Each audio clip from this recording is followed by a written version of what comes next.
Voltis blazing shadows name, drank from the well of silent shame. The sand new truths we dare not face, our past a curse we can't erase. The stars remember every scar, yet still we climb no matter far. We walk fearless where shadows weave, bound to darkness, yet we believe. Stands bear witness to hope unseen. Rise from the ashes, ashes redeemed, ashes redeemed. Let fire speak where silence grew. Let blood remember what is true. We do not kneel, we do not run. The desert waits and we become. We walk fearless where shadows weave, bound to darkness, yet we believe. Sands bear witness to hope unseen. Rise from the ashes, ashes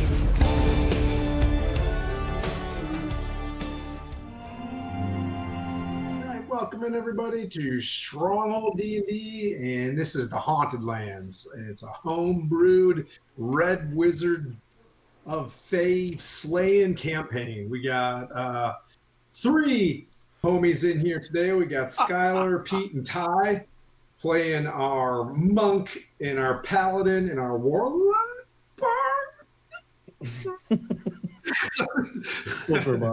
Bard Sorcerlock? Yeah. Bard Sorcerlock. Yeah. I'm a paladin. I'm just straight paladin. He's a paladin better just like all of us. He's a better paladin than I am. He's a better paladin than I am. You're That's not what- lying. That's what we can call this group. Oops, all paladins. One of every flavor. Let's see. We've got Lavinia, Vin / Kate will be in at about the halfway point. Callista / Coco is still with the celestial body right now, learning how to be a better cleric, and then we'll get her back probably in January-ish. We'll see what happens. But we're going to keep trudging along in this campaign. But thanks everybody for hanging out. We got 988 up. 988 is our suicide awareness, mental health awareness charity that we got going on for the year and maybe longer. Raised quite a bit of squanch for those folks that are feeling kind of blue, that can either call or text or a hotline to reach a whole bunch of cool resources if you're having a bad day. Get lots of specialized counseling. So subject to that, where are we? We are floating in a city, right? We're floating in a, who is that? That was a different person. It was a different guy. I heard someone else there for a second. Did somebody call? Let's see. Yeah, it was. I heard that too. I was like, Are you imagining things again, Tim? yeah. I'm imagining hard right now because we're going to play Dungeons and Dragons. Let's jump into this because there's a lot going on. So you guys have been crossing the Anarok Desert for a really long time in the Forgotten Realms. trudging along for about a month looking for the purpose of why magic has been wonky. This Duke from Ironforge, kind of near Citadel Adbar and Citadel Felbar in the realms that are remembered. They sent you on this quest from Silvery Moon to go check out things that are going on. When you first met, there was an assassination attempt by some Thanes. So you guys were hot on the trail.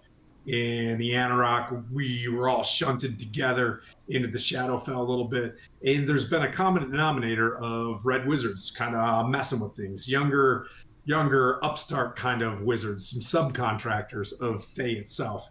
And you guys were kind of going after them, even me with Vauban at the time. In the last episode, you guys were hot on the trail of, you found that hostages, slaves, people who are working for free and being abused by Thanes were being funneled to a floating city somehow called the Shadow Enclave. But you guys learned in the last session that it was like Zervalin, or as Skylar has named it, Van Halen. So you found, after crossing the desert, a new friend, a new adventurer, Vin, who is a reborn, covered in armor, clad in like raven regalia and symbology, heraldry, very ancient armor. You guys then fought a quick battle in some sort of mirage oasis to take a not necessarily a portal, but a magical ride from this magical steam that was inside this oasis up to Shadow Enclave. When you got up there, there was a very grim scene of indentured servitude of drow forcing gnomes and other people to create these constructs across this big plaza.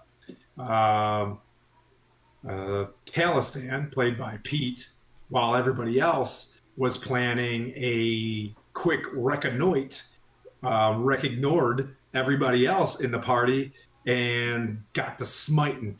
Challenged the piazza itself. In the center of the piazza was a massive construct, a huge iron golem that is passengered and driven by a red wizard minotaur. Clearly behind all of these schemes, artificing and constructing in this floating. It's almost like a floating town square. In the back of it is this shard of a tower. With a bit of a bastion and a redoubt in front of it. You guys fought your way a massive battle in the center of this piazza. You fought a iron golem, another iron golem, like a smaller one. Clearly, this red wizard is a mechanic of sorts. Really likes building monsters or like golems. You uncovered some prisoners, you released them, and things like that as well. The rest is in your memory and in your notes.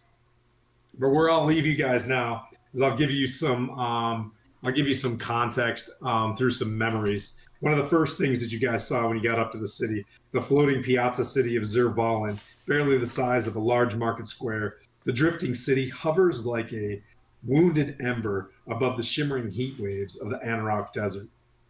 From afar, it appears no larger than Noble's courtyard, an island of obsidian, stone-broken marble, and drifting ash. Yet it radiates an unmistakable sorcerous gravity, tugging at the shadows and starlit, even beneath the blazing sun. You guys did see those two portals, one dark red and ominous, that was shut by a minotaur, and one that was cold and bluish and whitish. Calistan shut that one off himself, and then we'll get more into that. At the back of the piazza itself is a single small keep, a jagged tower of black glass that spires, fused with red stone. The lower half resembles Thayan architecture, hard angles, ritualistic vents, glyphs etched on its battlements, while the upper structure twists with unmistakable Shadowfell and drow design, all spidery arches and hallowed eyes, the windows that bleed wisps of darkness. The keep doesn't seem to sit on the floating island; it grows from it. At the end of the session, your ears are still ringing.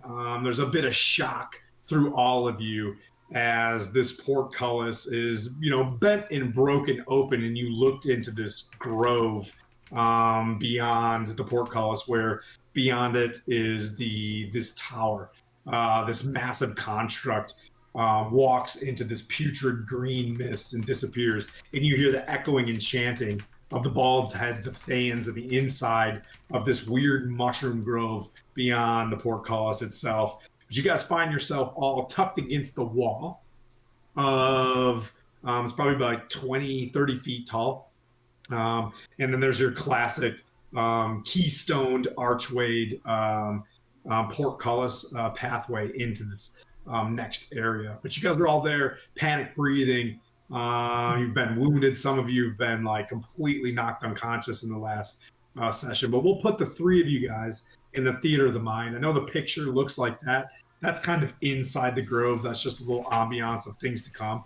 But you guys are on the outside of this, against the walls, and you see the heads of a couple of the gnomes that you release, a Smurf Neblin or two, gnomes that have paler skin as well. Bodies laying across the piazza. There's minotaurs laying slumped over from a couple of them that you guys have killed as well. But the three of you are huddled next to each other, and that's where I'll pass off to you guys. As I said, ears still ringing. You see people traversing back and forth across the piazza in shadow, in kind of mist, rubble and things like that. Just think of an end of a battle just kind of occurred. So that was a lot of me talking. Apologies, but we're 15 minutes in, and over to you guys.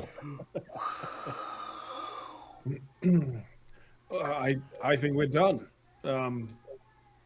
I think they have learned their lesson. Can we leave? Look, Sol, he's retreated. He still needs to go down. We need to finish this. We need to save. We need to save these people. Maybe he now realizes he's done a terrible thing, and if we give it a year or two, he'll change his ways. How would you feel if you were in those chains? Would you be willing to wait a year, or is a day too long to wait? I don't think anyone would put me in chains. Very well, fine. Do we have 10 minutes? I'm, for lack of a better word, buggered. Me too. Yeah. Me too. I realized you were buggered when you fell at my feet. Yeah. Yeah.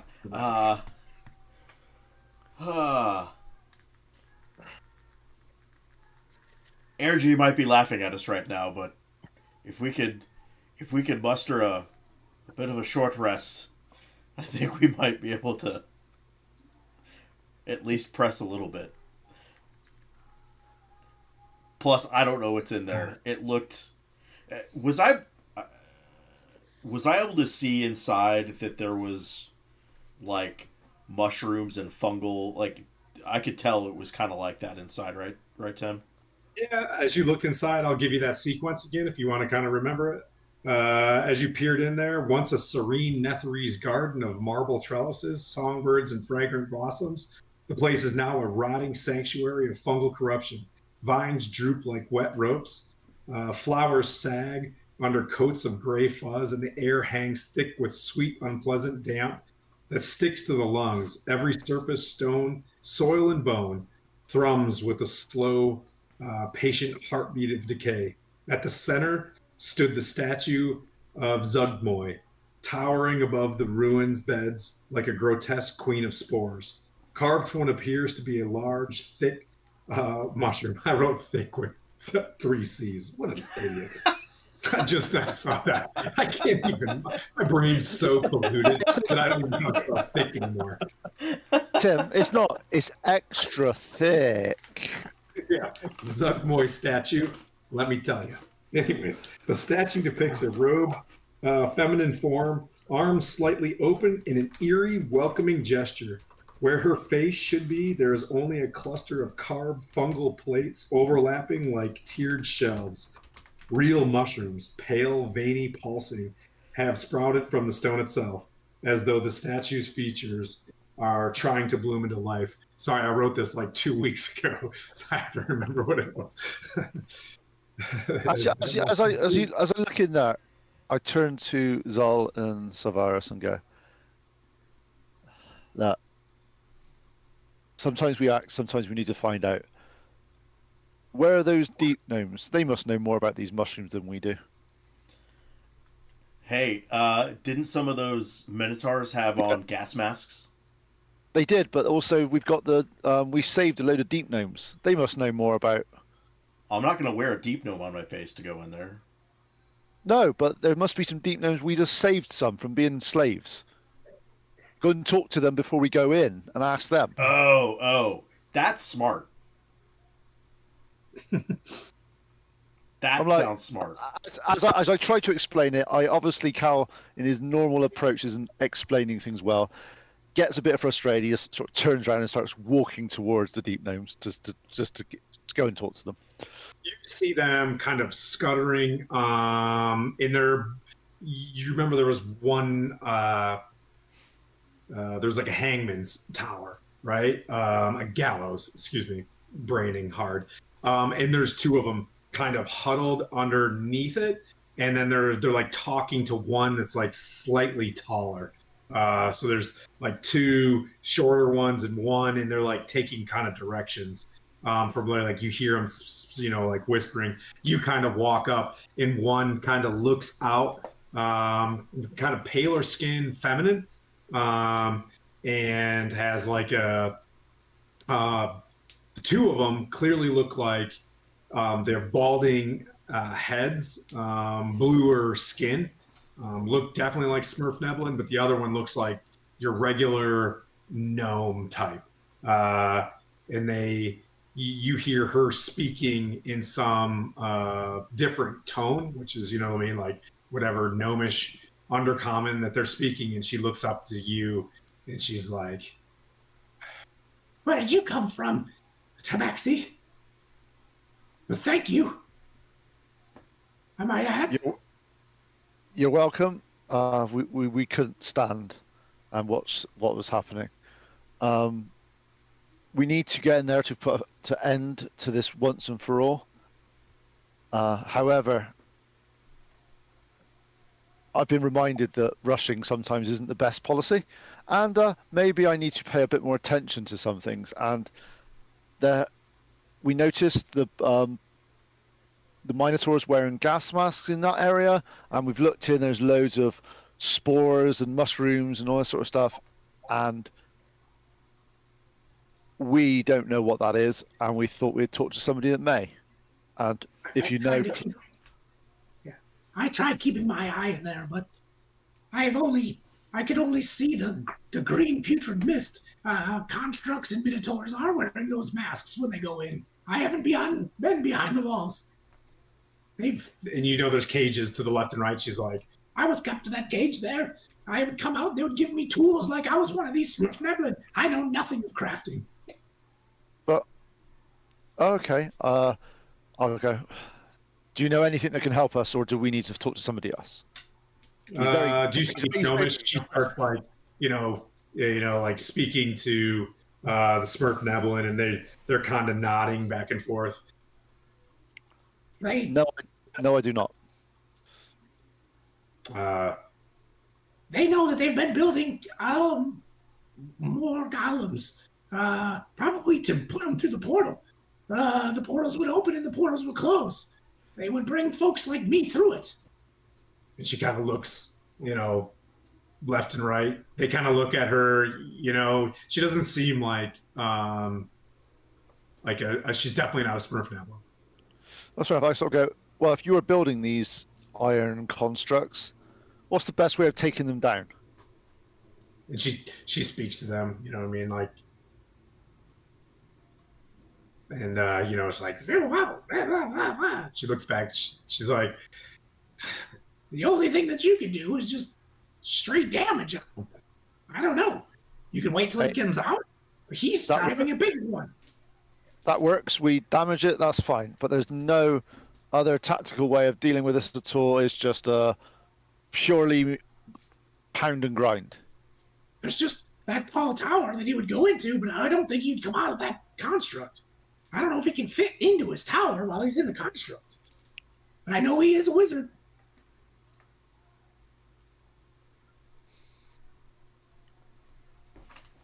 As I'll do that is, do you know any other way in except for through those gates?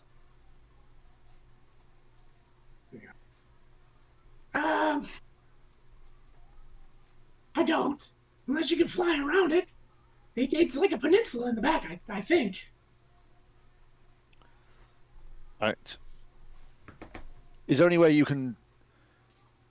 And you see Cal getting frustrated and not understand. He's like, he's got to sort of keep. And he's like, this isn't nothing's making sense. There's no one helping here. He's like, right. I've got to go talk to other people, find a way around this. If you need anything, you know where we are. We're over there.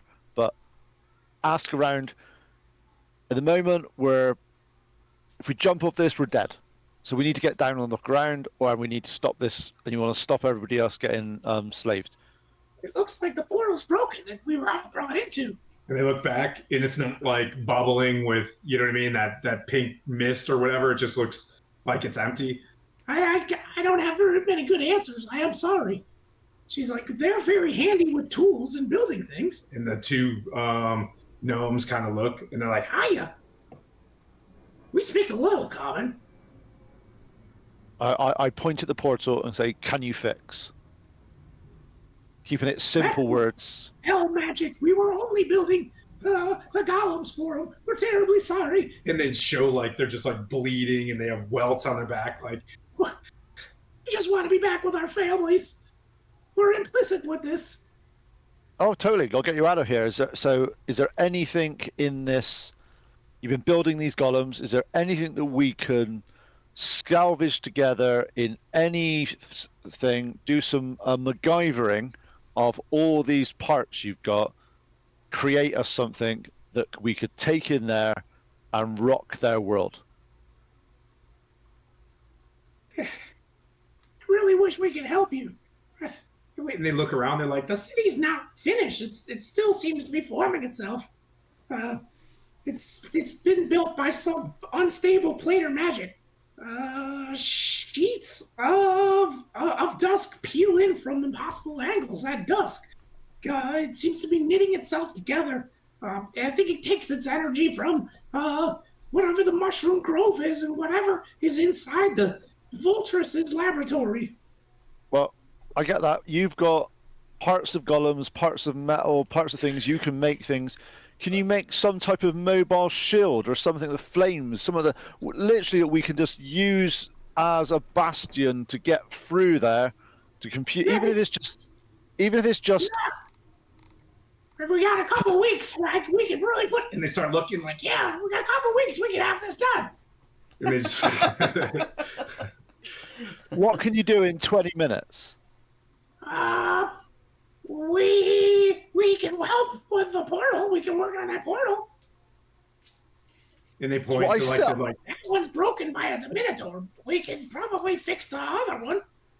And I go, yeah, fix the portal. I'm pretty, and I under my breath, I'm pretty sure I said that as I turn around and I walk back to my, I'm like, I don't know what the fuck's happening here. And I walk back to these guys and I go, As he was talking to them, I was walking around to the Minotaurs and pulling off gas masks. I don't know how many there are, but But here's the sad thing: if you pull, they're about this big to the size of your head, and they're built for like a cow's mouth. Yeah. Oh man, I built that one. You hear one guy say, I built that. He's like, there's more. Can There's you more jury inside the grove, though. can you jury rig something for us? A few hours. I turn to these guys. Okay, what the smog and all that sort of stuff. I take it we go in there, we die. If you hurry, it doesn't seem to get to the top of the tower. Gonna be So tough. what I turn to these guys. So you're telling me is if we run through there fast enough, we're fine. Listen, and you hear the taller one. Listen, I don't know much, but I know that there are Thayan wizards in there keeping that from the spell going. Their chanting seems to be getting louder. So I turn to my friends here and go. So we need to get in there as fast as we can. Stop the wizards chanting, and we'll be fine. How long can y'all hold your breath? You see the two dwarves, or the two gnomes.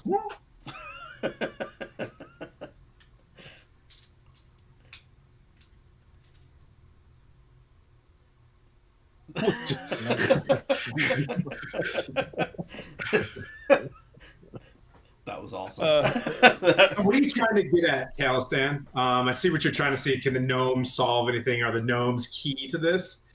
You can roll kind of an insight if you'd like to back this up. I can help you steer maybe where you're trying to go, or you can give me just over the table. Do you think the gnomes can? You know what I mean? Like, It was more from a Callison point of view. He's just trying to find out any tactical advantage to going in there. Is there anything these guys can do in any shape or form? I know they're slaves, and he understands that. He's just the fire's heated up in him at the moment. He's trying to act and do things, and he's like, okay. right. He's like, is there anything you've got? What can you do? We need to get in there. We need to stop this happening. And is You there don't have anything? to, but you do have time. If the Thayans keep talking, and if we were to rebel, and this is the taller one, the female. She's like, if we were to rebel, the mushroom gas comes in and kills us all. But you have time. They're trying to cook up them mushrooms. So if you want to rest, you can get probably a little while. opens up the player's handbook. I think it's called a short rest. You have some time, but beyond that, the gases are going to start flowing through here. What's your name, brave Tabaxi? My name's Calistan. You saved a lot of people. There are three, like, you could see just like really smoked humanoids. One is a tabaxi that's kind of sitting there with its head down where you clipped the chain, and they're kind of just, you know, sitting there licking their wounds, figuratively and literally, I suppose, if it's a cat. So tabaxi, yeah. I want to make sure that, obviously, I'll turn to my group and go, look, we done good. We may have acted a bit brashly, we may have acted a bit, but these people wouldn't be here if we hadn't have done this. But good job. What did you expect me to do? Exactly what you did. I was So it not shouldn't have been surprised at all. Although it came as a surprise. I should not be surprised.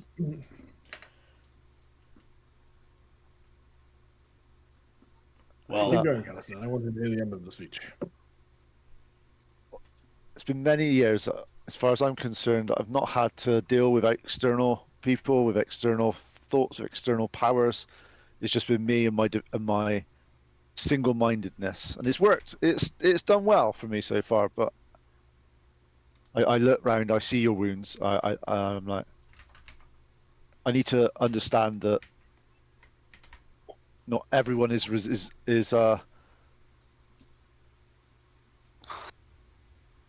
So I look at the other, especially the other tabaxi, and it's like, not everyone bounces back quite as well as I do. I need to see that. I need to see what other people. But look what we achieved. Look around you. All these people owe us lives. the fact they don't know us anything, they've got their lives, it's been given back to them to do stuff. We need to get them out of here, but there's others in there. I just find that the more we talk, the more we sit, the more we discuss, and actions are much more. People need actions to stop these things. Talking's not going to do it.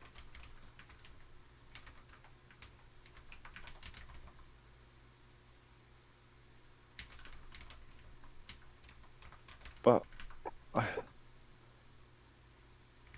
not used to exert. I literally just do 1 + 1 2 done.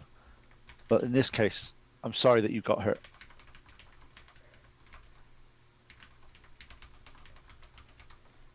And I'll sit down and contemplate life and try to have a short rest.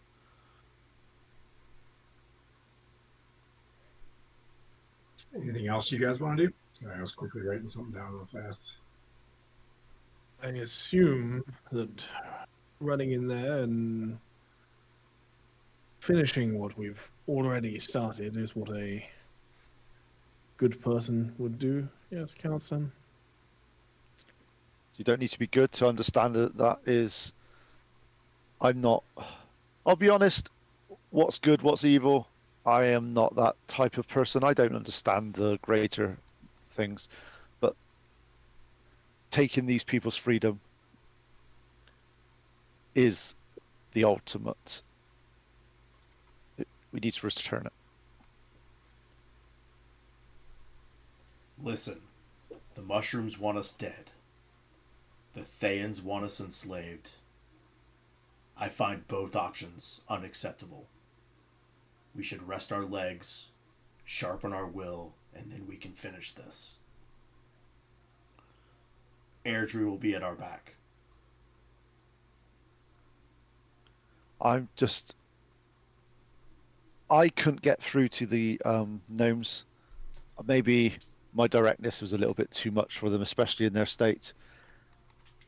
But what I'm trying to figure out is if there's anything that we can do, even just to pretend that we've got a golem, just to distract people to go, oh my fucking God, what have they done?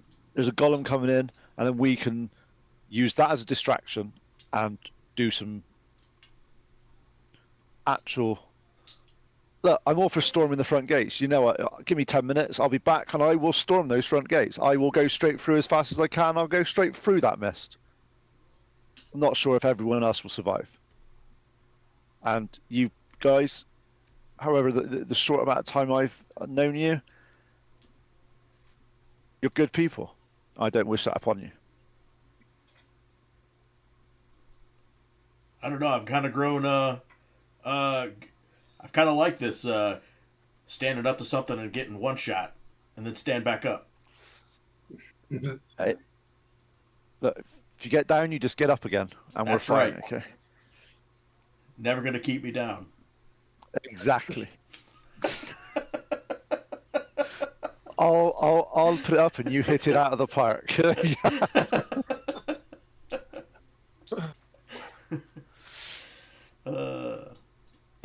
Well, You see the gnome kind of walk around, the taller one with red hair, and you see her grab a short sword, right?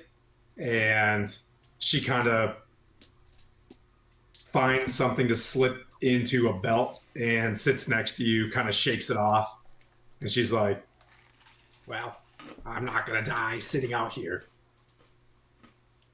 And while you guys rest, she just sits like right next to you, like she'll partner up with you. I figure I need to start turning my life around. As she says that, I'll go. I came to the same conclusion a few years ago. And that's I what said brought the me same here. thing 6 months ago. how long have Well- we known each other? Long I'd enough. say it's probably been about 4 months since, Silvery Moon. Probably. It's been, yeah. Oh, true. We crossed the line. Well, mine's only been 4 months then. Very well. because like there was that weird time shunt, right? When we went to the Shadowfell, Oh, when it yeah, came that's out, it was right. like, yeah, it's about 4 to 6 months later. Whereas Let's the say kids it's would a say year. 6 to 7 months. 8 Yeah. months. Yeah, 8 months. Yeah, but in calendar time, we've known each other 4 to 6 months. But because of the time shift, it's been about 6 weeks. Yeah, timey-wimey. Yeah. In our perception, yeah. I'm like, obviously we saved just to make sure as we're sitting around the sort of just resting, talking to the slightly taller gnome. So how many have we saved? How many have we got around here? Is there obviously you've got a couple of gnomes, you've got yourself. There's a few tabaxi and there's a few other people. Is there? Can we put? Is there? What have we got? What have we got together? Is there anything that we can? I'm not putting these guys in danger because that's not what we're here for. But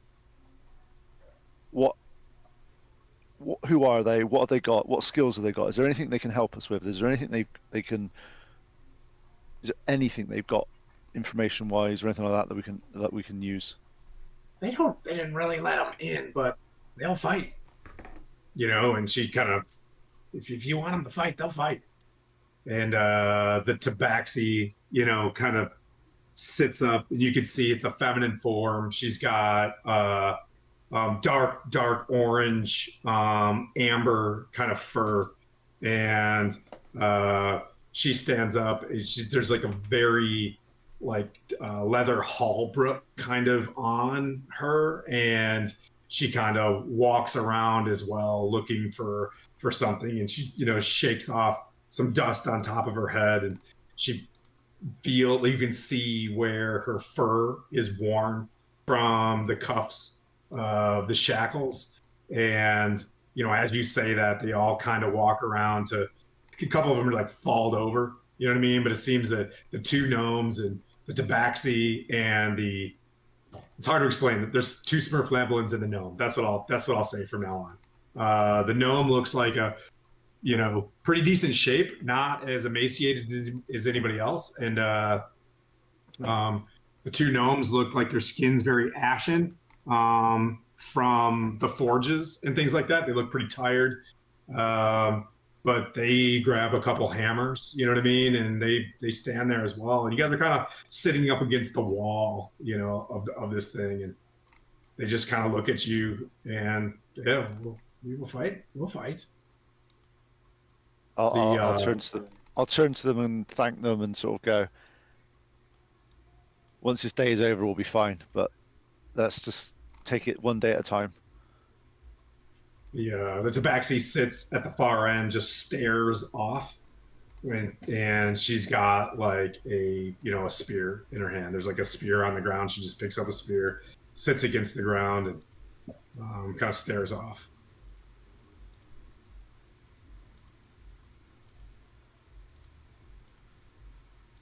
Okay. Oh, Zol. Yes. You've always been a more level-headed one than I. What's your thoughts?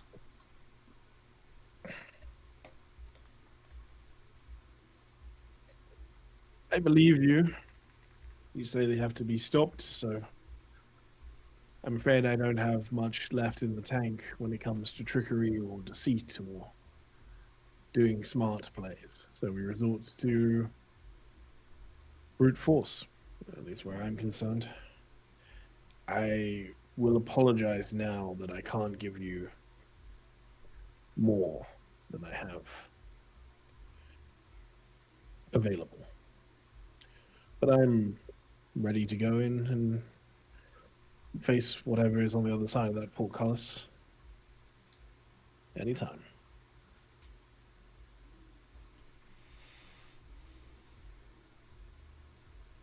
We'll say that as you guys are sitting there talking, a short rest is complete. You guys can jam yourselves up with as much short rest as you want. You are starting to sense, though, the putrid smell is intensifying, and it's wisping like outside the portcullis. Like you could see the tendrils of the green mist just starting to eke its way out, and it's coming out like over top of the ramparts as well. Like it's bellowing on the inside of this thing, but it's like hasn't like burst out over the walls yet. But you get the sense that in about, you know what I mean, like in a matter of time, it will consume the piazza, the town square, plaza.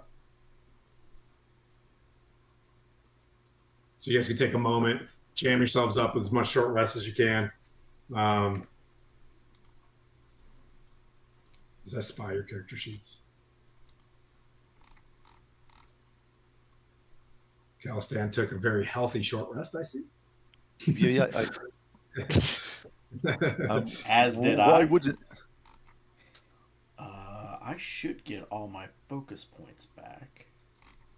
I think I've messed up. I don't understand how D&D Beyond works here. No, it rolls the dice. It rolls.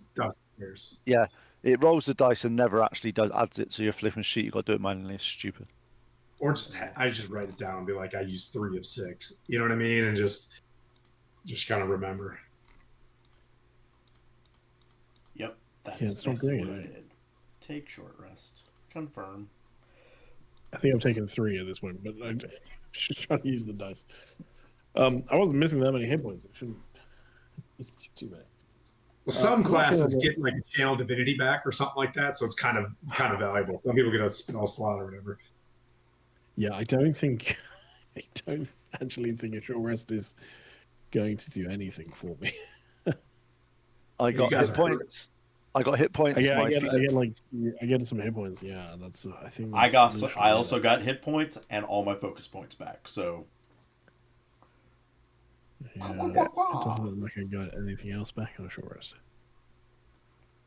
I got channel divinities.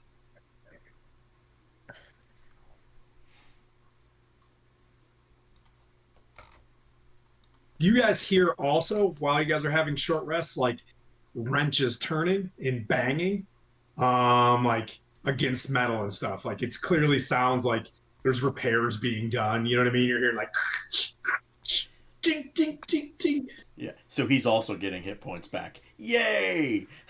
Okay. I mean, Can I? As part of my short rest, I want to use my ability that I've not ever used before because I just read it and I went, "Oh, I could do that." I want to summon Steed okay. and get Paladin's mount of some kind. Ideally, if I could have it some type of large cat. Okay. I'm thinking of Battle Cat from He-Man type style. So a cat riding a cat. Nice. How's this guy look? That's perfect. There we go. Oh, And wait. I can get a bigger one. Yeah. Hey, man. I'm just gonna start calling you Lion-O. yeah, cool. There you go. How about this guy? Perfect. That's the what. That's the good. So I'm going to get that one, mainly because it can add to the confusion of the battlefield and help us a little bit. I'm not really needing it to ride it at the moment. No, I mean, I'm trying to set up a point where you guys have to dig into all your bags of tricks, explore your whole character. You know what I mean? To like, figure out how we do this. No, you're Panthro. That's who you are. You're Panthro. Panther. Fair. Zol To be honest, Tigro was always my favorite. That's fair. Zol stepped up for a sec. But you're Yep, a so Black you Panther, got- so At your disposal, 2 extra gnomes.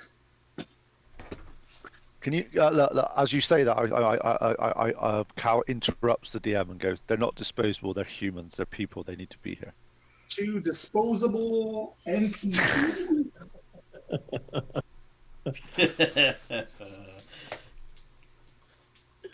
I like to call them the 2 disposable consequences of your actions that you're about to have. Like you can have as many NPCs. Oh, there it is. My box O. There we go. You're gonna have to be the tabaxi, okay? I don't just have tabaxi floating around this place. And then this halfway.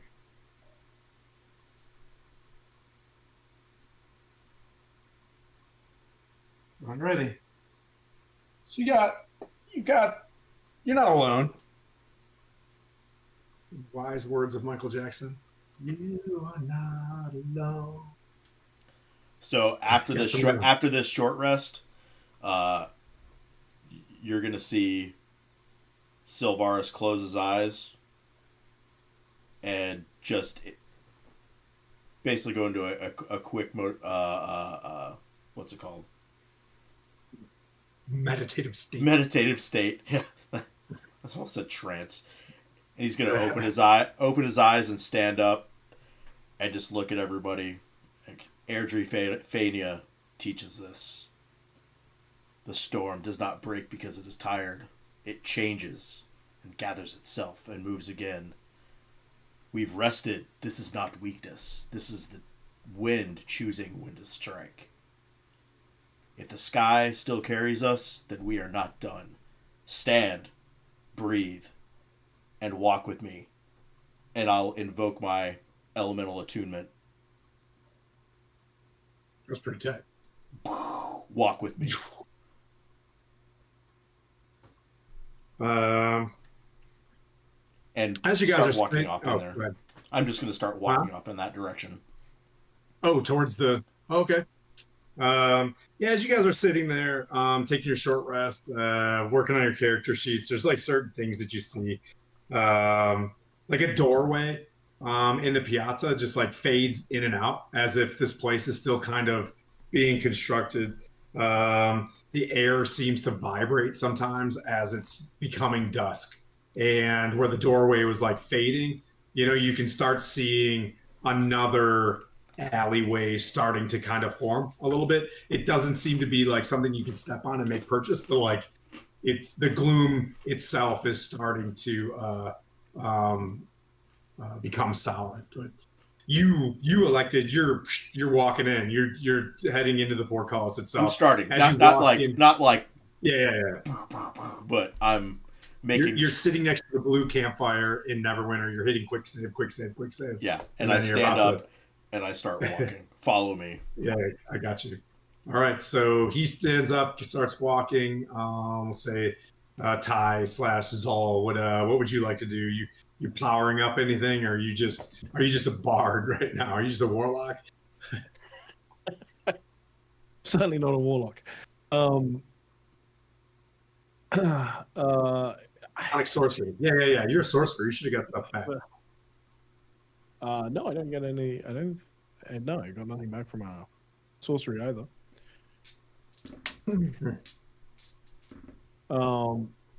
Yeah.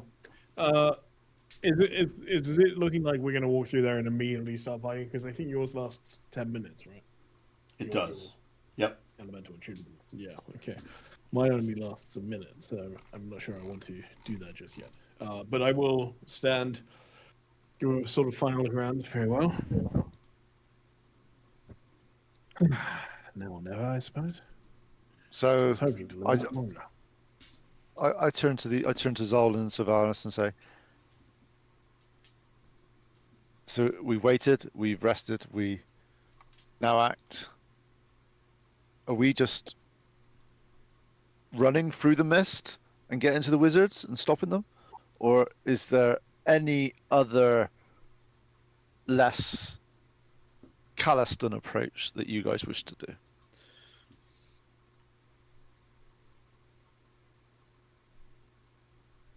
I have no tactics.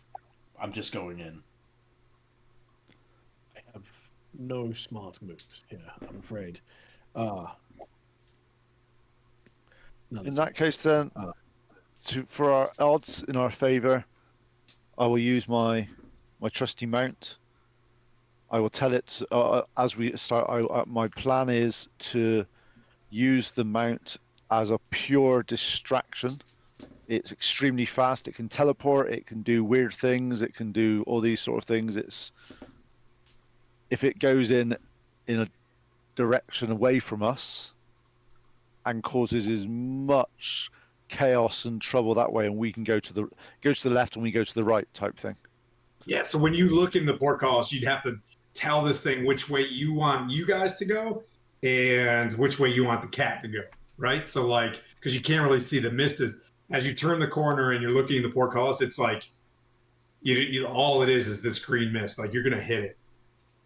Yeah, basically what I want to do is when we get there, how about it goes left, we go right? Because look, we both are blind at this point in time anyway, so we have no idea either way.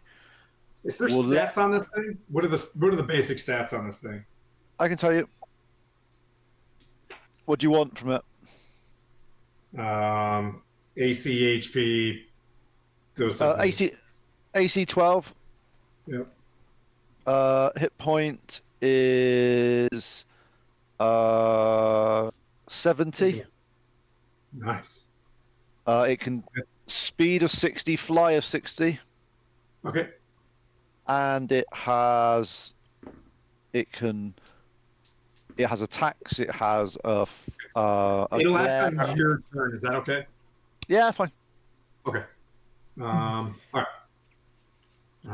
Okay then. I'm gonna walk away from the group just a little before we get started and call Velzarth down to myself. Okay.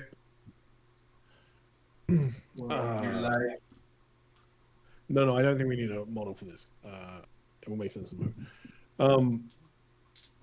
I promised your mother that I would protect you, but I feel I am not going to be able to do that beyond that portcullis. So I would ask that you do not accompany us in there. Wait here if I should return, and if not, well, good luck. And you may wish to inform your mother that we have located a Thay wizard she may have some interest in. If you can do that, it would be wonderful, but do not know how you would do it. Take care of yourself. Hopefully I'll see you in 10, 15 minutes, if not leave here. It Good luck. looks at the gnome and its abaxi, looks straight back at you, and like it just nudges your leg and looks straight at the portcullis. Doesn't want to go. Wants to stay with you, and you hear it say to you, Stay with you. I'll help. and then it flies like straight up towards the top of the tower. What a bugger.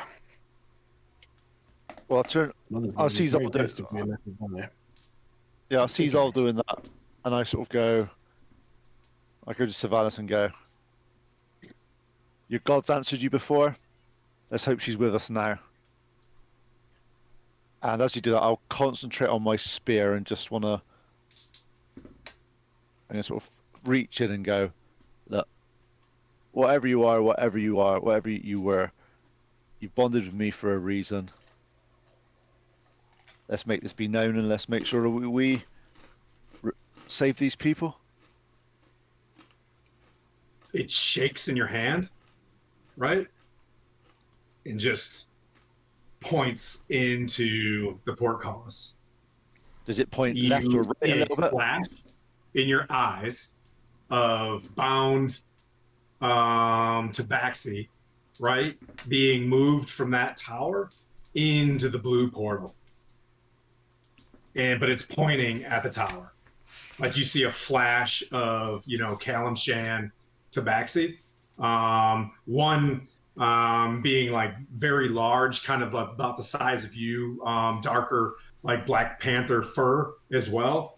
And it dashes through your mind as well, and getting pulled into the cold circle.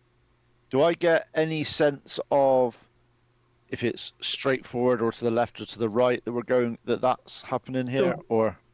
I'm just going to show you the map, Okay. And this is exactly the dimensions of it. So if you guys would just where your characters are right now, we'll assume there's only one way to go. As soon as you go in there, you're going to be hit with a saving throw, right? Like there's nothing you can do. You're going to have to get to something. Well, unless you do some cool D&D shit. Let's see. Let me switch maps for you guys real quick to give you guys an idea of kind of where this thing looks. Is it worth going to the combat map so it's a bit bigger? Ooh, Sure. bam. Right up. Oh, I gotta fix the cameras on that. Now the cat went left as it charges in there.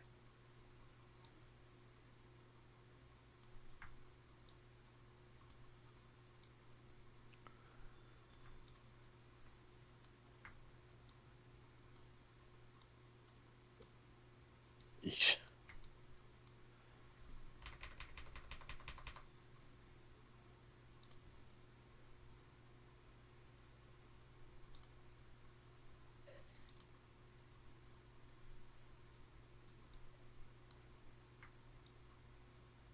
That's your first quick glimpse of what's in front of you.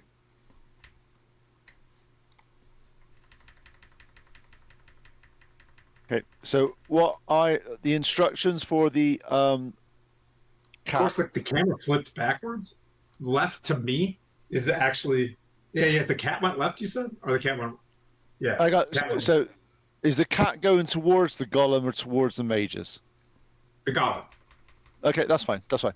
So what I'm basically telling the cat to do is to not engage, just to run in, disengage, make itself be known. So it's like it's zipping around and causing chaos, but Yep. using its action to because it's clever enough because it's a paladin steed. It's not like a dumb animal.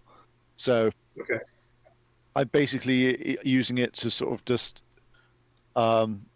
two things. His aim is to not get hit as much, basically run in, disengage, and just to run between different elements so it could cause chaos. Okay.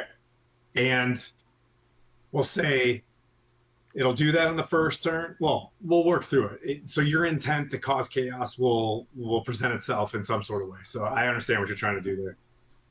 For the other two, what's your mind as you guys are both walking through the portcullis behind? I think Silvaris, you're first, right? Yep. Silvaris. I'm just quietly saying a quick prayer to Airdrie as I walk through. Okay. All right. So what we'll do first is I'm going to flip this page. You guys can roll initiative.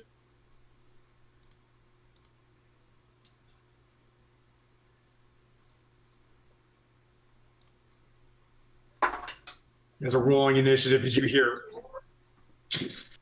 just like a tank's, you know what I mean, like lid shutting, and then as this thing just starts firing up, like the red lights start showing through the mist, and the chanting is almost overwhelmed by the sound of this iron golem charging up. So we'll go with anybody above 20. Nice. No, fantastic. Shoot. Anybody above 15? 17. Yeah, I got 18. 18. What'd you get, Skylar? 17. Okay. All right, so that's Kale.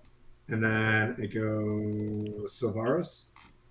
There's a bad part about being a DM for more than one campaign. I have to really remember. And then what'd you get, Ty? Slash is all. 13. Okay. All right. So we'll give that one.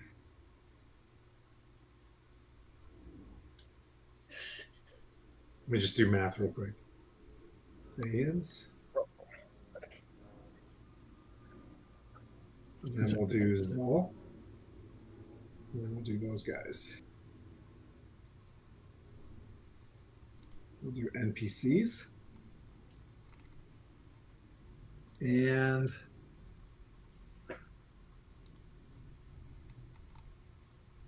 real quick edit.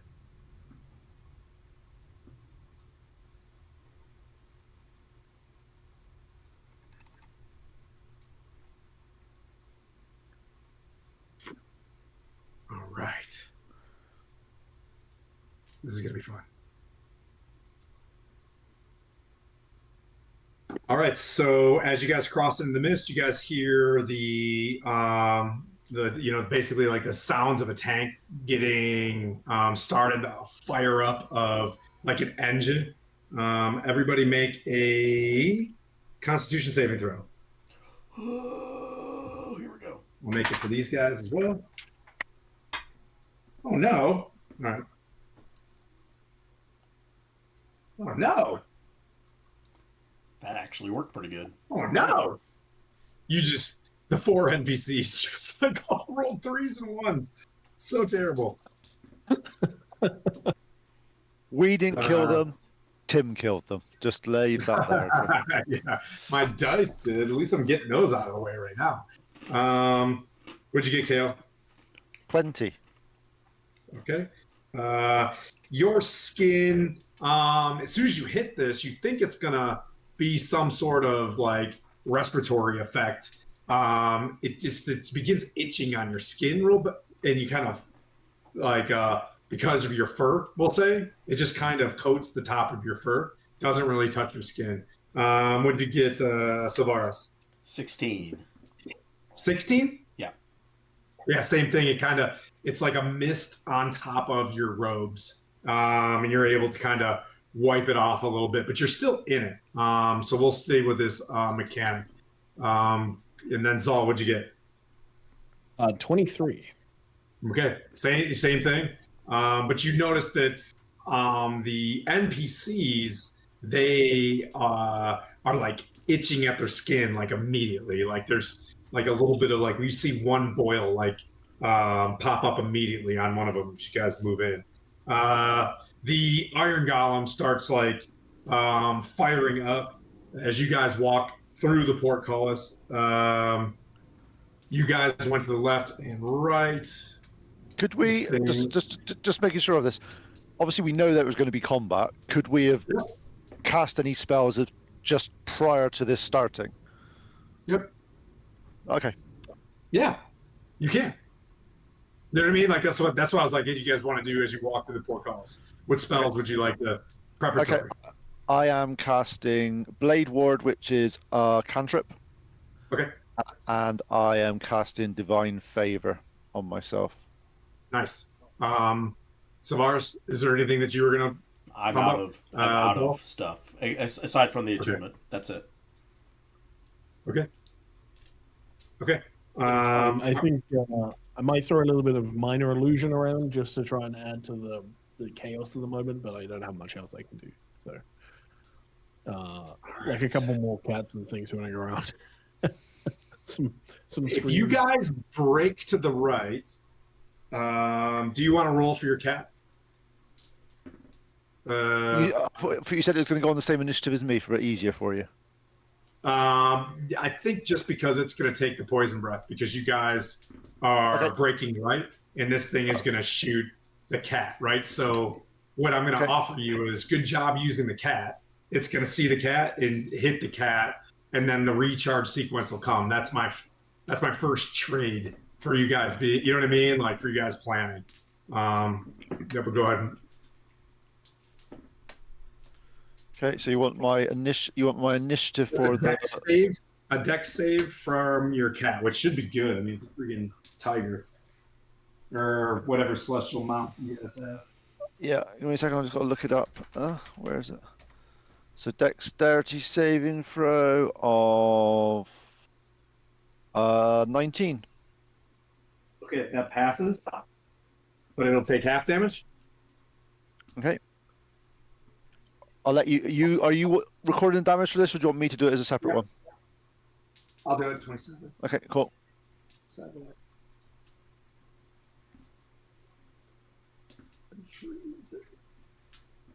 And by the way, just to let you know, just to be easier for you, I am telepathically able to talk and communicate with this creature. Well, it just went. as it took 18 poison damage. You'll see that the construct stays where it's at. Yep, it'll stay.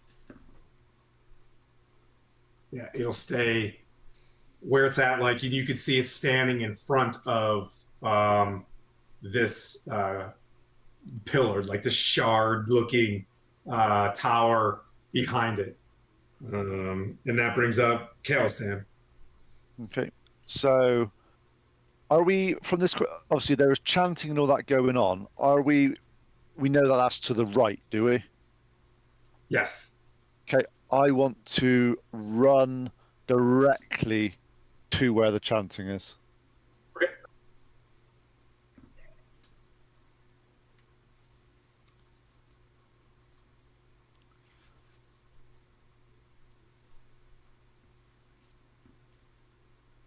You run up, you see tall, slender red wizards, bald with high collars and humanoid-sized ventilators, right? Like very steampunky masks.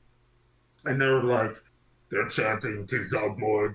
And the three of them have like a green tether to each other. And there is like a fumed tether going into the statue of Zuggtmoy. Hey, Bella. No sound from you. Oh, wait. Our sound? Yeah. Sorry. Yep. She hasn't got any sound, but she's here, is what she's saying. Okay. So I got these three guys. They've got these masks on. Yep. Can I hit the masks? Can you hit the masks? Yes. Okay. You want to So punch? these- Yeah. So With my spear, I basically want to go in there and so I got 3 attacks with 2 attacks in an offhand. I want to try to go smash, smash, smash on all 3 of their masks. Okay. Because Yeah. I feel that if they haven't got their masks, they're not going to be as useful in this. Yeah. Okay. There's a table in front of you, so you just slide in, knock the table, and you're just going to start smashing their masks. Okay. Oh Yep, go yeah, ahead. I'm going for it. Yep. So, right. So let me just make sure I get this the right thing. Actions.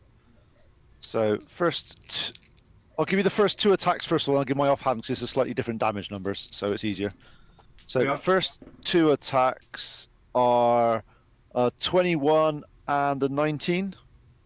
Okay. The 21 hits the mask. I would just say, and you're hitting with what, the javelin, right? With my spear. Yeah. So Actually, sorry. It's actually 22 and 20. Sorry. I 22 and 20. Yeah, I had the wrong number up. Sorry. Yep. You hit 2 masks, and how about the third one? My third attack then is my butt of the weapon. Whew, and that one would be a 26 to hit. Oh man. You see them trying to react as well with shields, so like this red type, you know what I mean? Think of Dune as like the slow blade, hits, and you hit the mask of all 3 of them. They all come undone. They'll roll their check on their turn, but that they definitely reacted to, and then as you hear them chanting to Zuggtmoy, and there you can see their faces and when they definitely try to cover up their mouth. So successful on breaking all 3 of their masks, or at least knocking them off. I would say they're damaged because you're hitting them, right? You're not trying to delicately. There's nothing delicate in that at all. It was smack it off their faces. Okay. Do you want me to? Do you want damage or just to sort of just leave it as the mask that's not going to be damaged? Yeah, I mean, I think the masks are knocked off. If you're going to focus on just the masks, we'll remove the damage to them, and you're successful on hitting the masks. Is that fair trade? Okay, Sounds good to because me. otherwise you hit No, the no. body. Yeah. What I wanted to make sure of is if they're able to repair it, would they need to have known how much damage was done on it, type of thing. Yeah. I wouldn't worry about that right now. They look damaged Okay, because you just cool. smacked the mask off them. But I would say that not unrepairable. You know what I'm saying? But it's going to take you some time. Like you couldn't just like put it back together. All right. Let's see. That's your turn, and Sylvaris. Seeing him. Well, can I see him from where I am in the entrance? See, yeah, I'll say that the mist isn't that bad when you get into here. Like you can start seeing. You guys survived your first check. You're able to see things. If things get worse, it might be more difficult. But you're able to see what's going on. Cool. If I see him break their masks off, I'm gonna step forward and as each of his blows hit the masks off, I'm gonna throw a punch from range to each of them. So the first one is a. What's your range? Just so you know, 30 feet. 15 feet is my range. All right, so you have to get a little bit closer. You're Yeah, about that's right fine. there, then. That's fine. So the first is a 25 to hit. Hits. The second is a 17 to hit. 17 to hit. Hits. Because Okay. the reaction for shield would have been for him and not for you guys. Well, no. No, Is it for the rest of the turn. it still goes up Shield to rest of, Yeah. shield to rest of the Okay, turn. so you miss on the second. on the second one. Okay. So the first guy is going to still take D8. 9 lightning damage, and he needs to make a. What kind of save is that? DC 13 strength. Oof.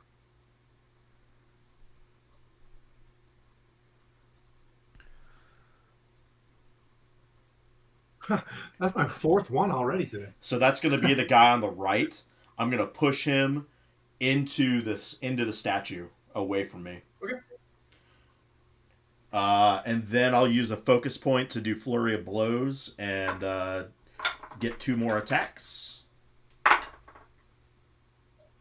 And one of those is going to miss, and then the other one is another 25 to hit. So the second guy next to Cal. So the guy on the right side of Cal is going to take 10 thunder damage and also make a DC 13 strength. Passes. So he stays there. And then I will move into flank the guy on the right side. Okay. Also, so if the dude decides to spray all over us, then he's gonna get the. Yeah. I got you. All right. So, what I will say, the Thayans continue to chant. I need 3 Constitution saves. Ooh, that's a good one. What'd you get, Cal? You're muted. Oh, you missed my exclamation of what a waste of a roll. Nat 20 on a save. I wanted to hit them with a nat 20, not a saving throw of a nat 20. What'd you get, Savaris? An 18 on the die, so 19. Okay. And Zol. 19. Okay.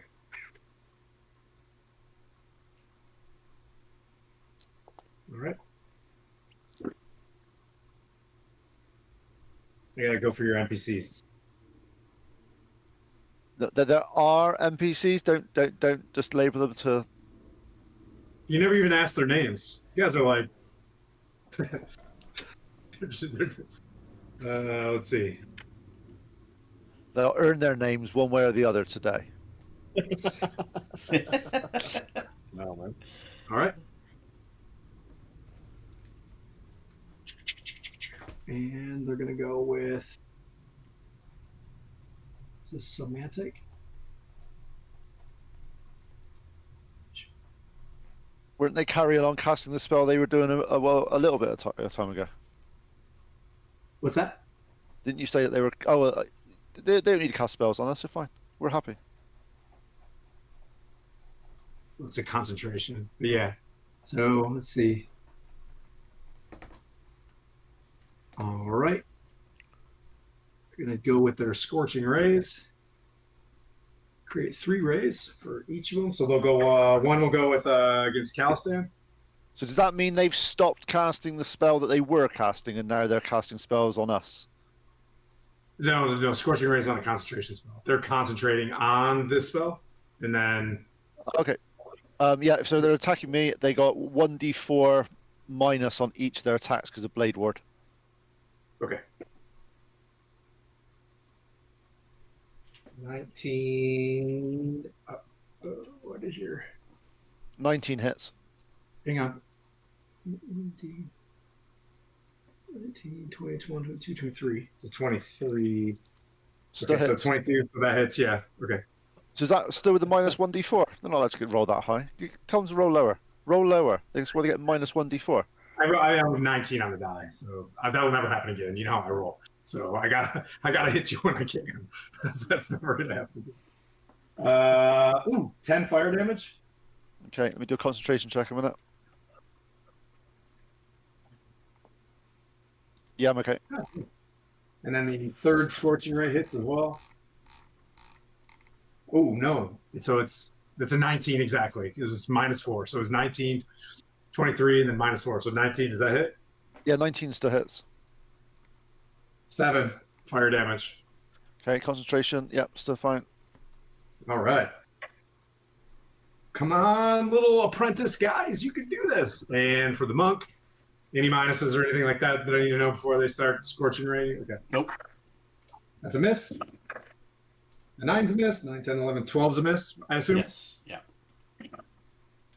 And then does a 12 a miss? All right. So that one misses. We're going to go. So Calistan's in the middle. The third one is going to attack as well. Calistan. Okay. 17, 18, 19, 20, 21 minus. So 20? Yep, still hits.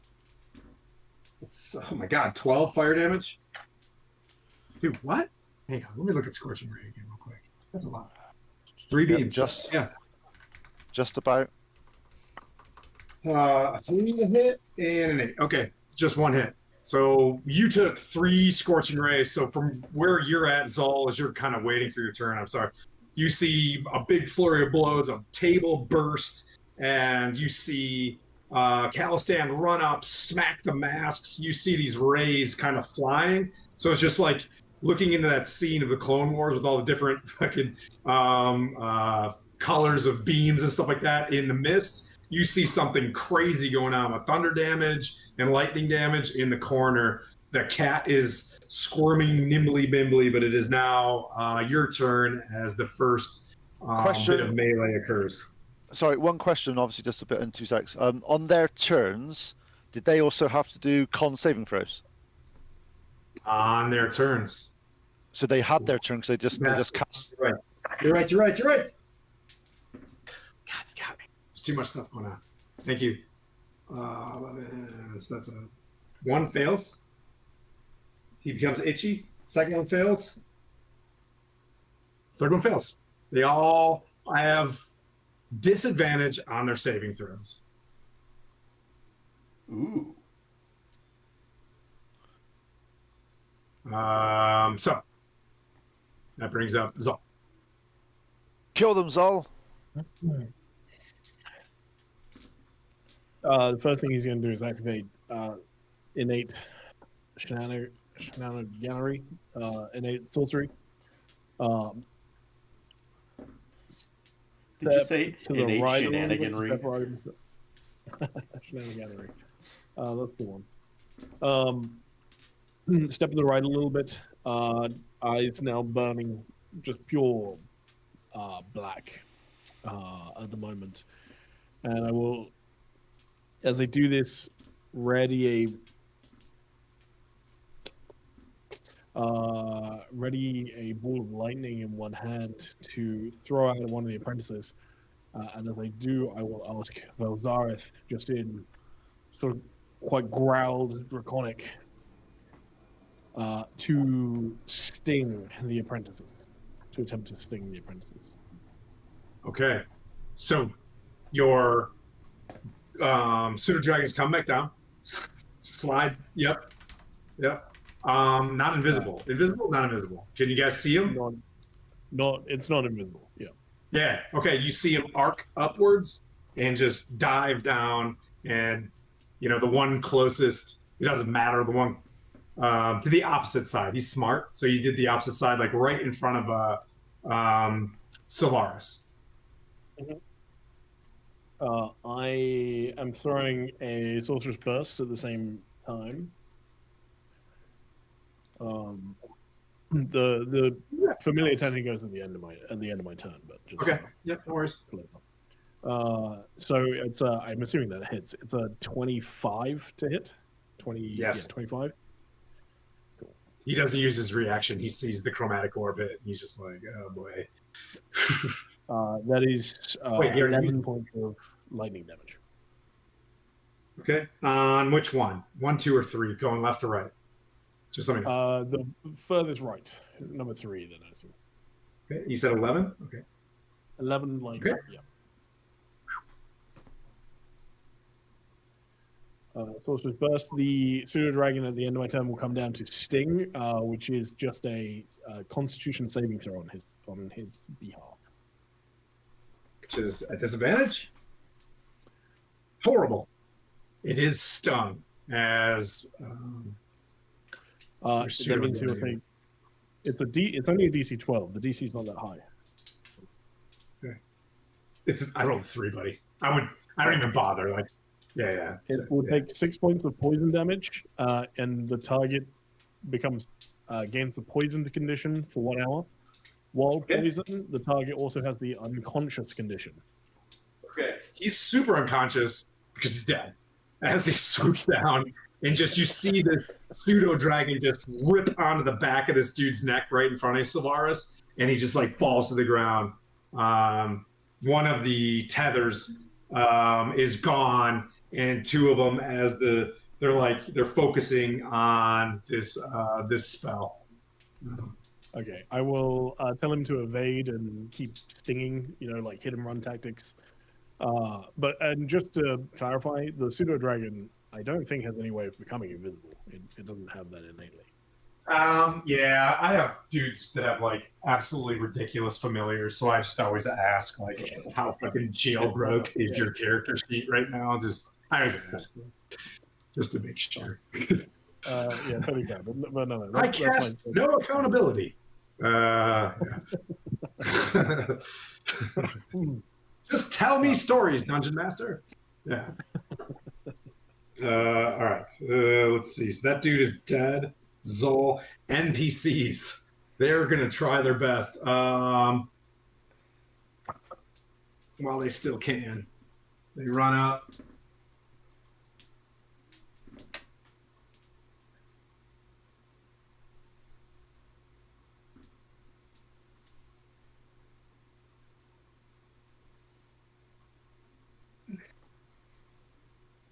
They seem to be wrestling with creatures that are inside, tending to the mushrooms. You've seen them before.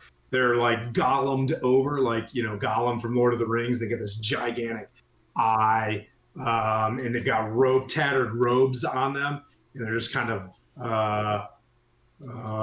messing. They were like the gardeners. Sorry, I'm losing my. The Nothics. Is that what they were? They're not. And I like Nothics. Do you want to know why? So that Zal can make a wisdom saving throw. You want me to do that now? Sorry. Yeah. While they're still alive. I haven't succeeded at one single wisdom save. This. Oh no! What'd you get? Well, I haven't rolled it yet. I'm just saying that historically I've been terrible at these. Wait, no. You have the ring on. I have a ring of mind shielding. Yeah. And it does. And it does what? That's right. Then It shields- give you a broken ass. Easy. Toy. It shields his mind. I know, but it's got more to it. Let's look at this thing. Let's Immune play some Dungeons. to magic that allows other creatures to read your thoughts, determine whether you are lying, know your alignment, or know your creature type. Creatures can telepathically communicate with you only if you allow it. Yeah. Let me read your mind. You hear this thing say, "Yeah, you can if No, you I want to. Would you like to let it read your mind?" No, I'm quite alright, thank you. Yeah. Fuck off. It would be. Mr. Don't read the tiefling. You hear, and then Silvaris, make a wisdom save. Is it a charmed thing, or is it just a reading the mind? Because I get advantage if it's to do that. It's not a charm. Okay, cool. Yeah, failed. Okay. I don't even know if you have a bad secret. You're always just, you know what I mean? Like you're Manu, but you punch things. You're Manu, but you wear plate mail. I don't know if I'll have to see. I'll have to think. Why don't you? Yeah, I don't know. I don't know if. What does your character know? You're one that doesn't have a dark secret. That's right. I don't have a dark secret. No. What? I was with Talos. I was a Yeah. Talos cultist for a minute. Yeah. I don't know if that. Ooh, that is true. Okay. That's pretty good. All right. Let me work with that one around this next turn. Let's see. The Nothics are fighting. Then we're back to Voltis. Let's see. Wait, do you have D&D Beyond app, Pete? Yep. Roll a D6 on the D&D Beyond app for me. Let's see if you guys see what happens.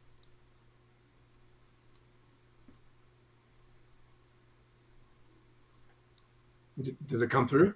Should come Yeah, through. I'm just rolling it. 2 secs. There you It's go. just slow. It's Ooh. Okay, you hear and the red bars on its chest go up and then it dials back down.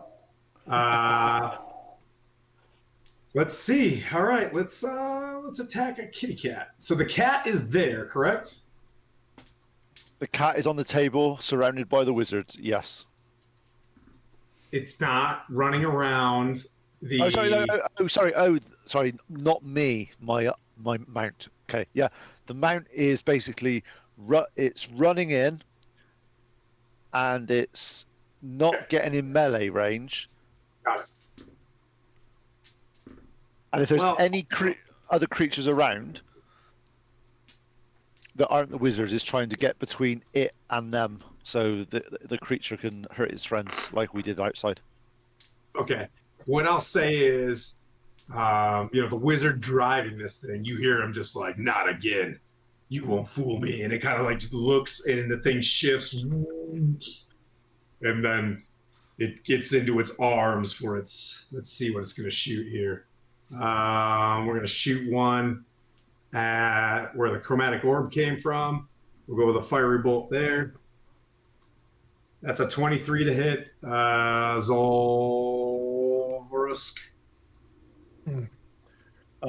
yeah, there's nothing I can do about that. No hit. All right.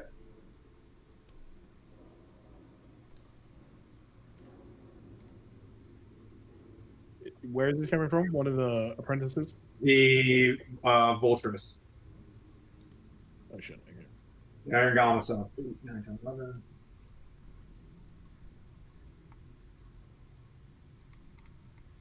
Yeah. 34 fire damage. Oh, Yeesh. Luckily, I'm resistant, so it'll be halved. Yo, yowzers! Yowzers! But that's still quite a lot. Kale does a 25 hit. Oh, -4. Wait, no. Yeah. It don't matter. It don't matter. There's no way Yeah. unless you can roll a 8 on that D4.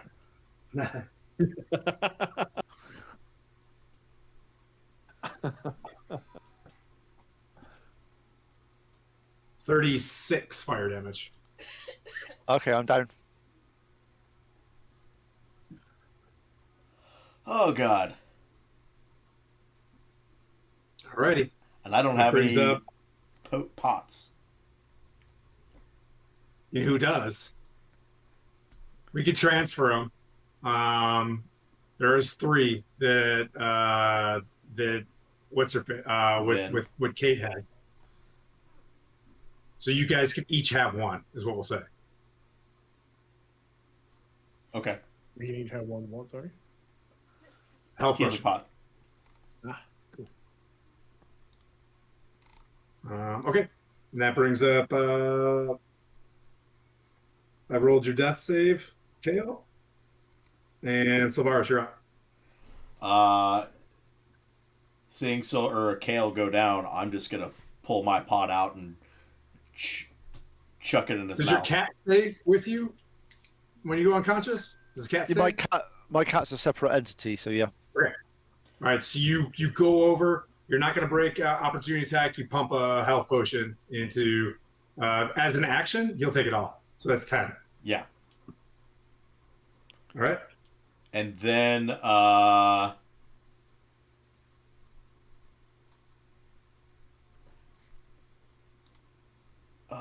let's see. Can I do something with a focus point?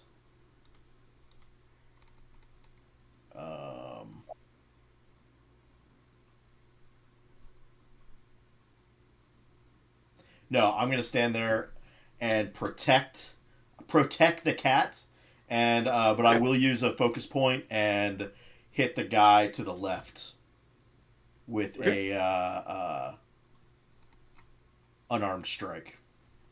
Okay. That is a 24 to hit. Hits. 6 lightning damage, and make a strength saving throw. I rolled a 2. Yep. Yeah, I made a fit. Yeah. He just whatever. flies back 10 feet. And that's the one that was next to Kale. Yeah. Yep.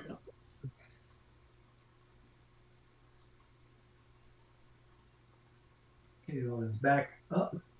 You're here. I would have done that Let's from do 15 five. feet away, but Yep.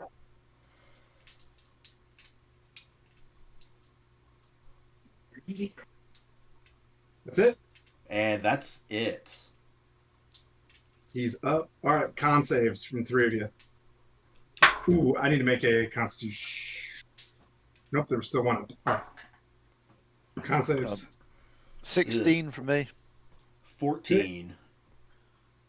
Oh, 15. Right in the middle. 15. 15, yeah. And 14. Yep, you guys' skin starts itching, and you have disadvantage on saving throws for Sylvaris and Zol.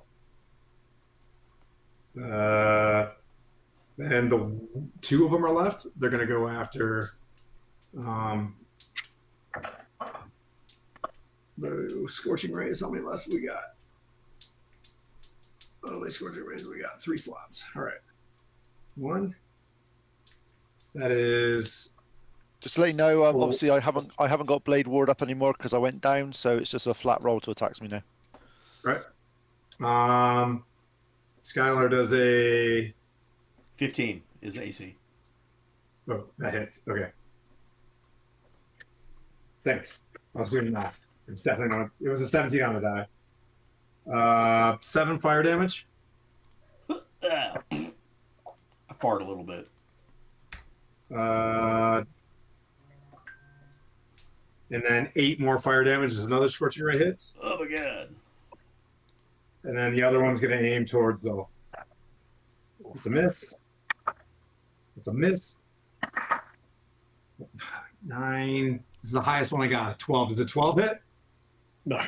Well, okay. 3 scorching rays just go flying like they just like burning everywhere. One makes purchase on Silvaris. And that brings Yuo. There's 2 Thans up, and well, you can assess the map however you want to do. Yeah, let's take down the apprentices some more than just significantly singed at this point. Okay. So I will call some more lightning up and which one looks worse? 1 or 2? Left or right? One looks undamaged, and one looks severely bloodied.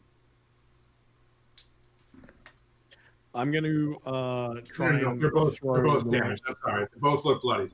I'm going to throw the lightning towards whichever one looks worse and try to get Velzareth to sting the other. Okay. Is the plan here. Ooh, that might not. Actually. 17 to hit. Has it used its reaction yet this turn? It has not. Shield. So that one misses. Okay. Fair. And then the other one makes a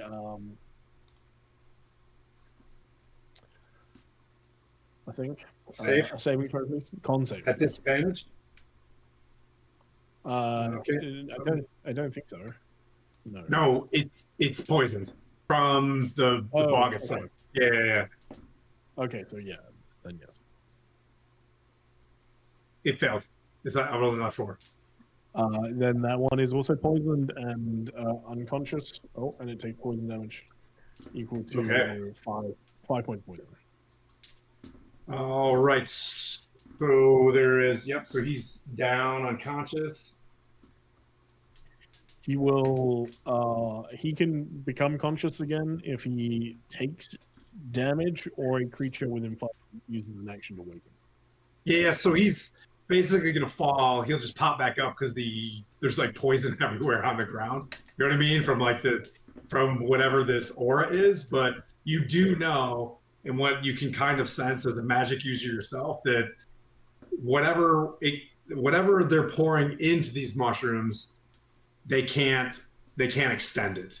Like it can't be empowered because they don't have enough strength right now. So the one that's up is still like he still has concentration on whatever first level of what is this called?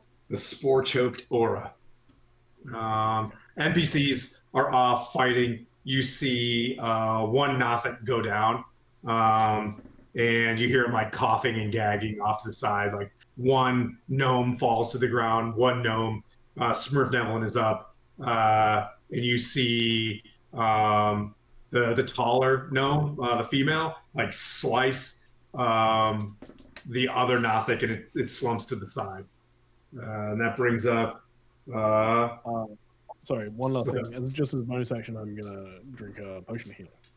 Okay. The one. All right, you can roll for it because it's a bonus action. And then Supposed to go. I'm good. let's see, we'll roll 3. No recharge. It is going to walk forward. We'll be gracious to you guys and swipe this cat. 2 attacks.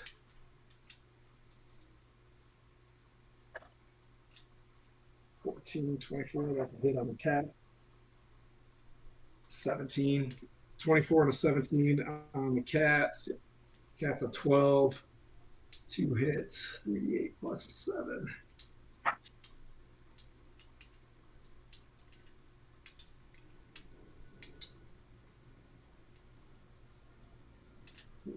Three on the first hit. How much damage? Yeah, 18, 44. And then the next hit. Uh-oh.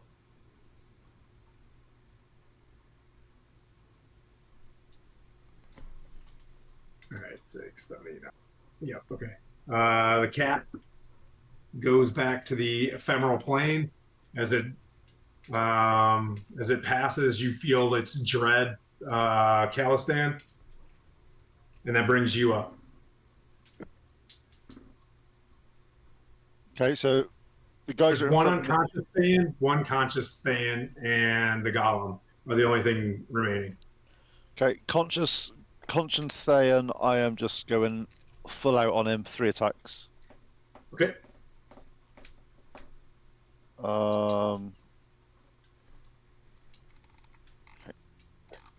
23 is the lowest out of all 3 of them. Do they all hit?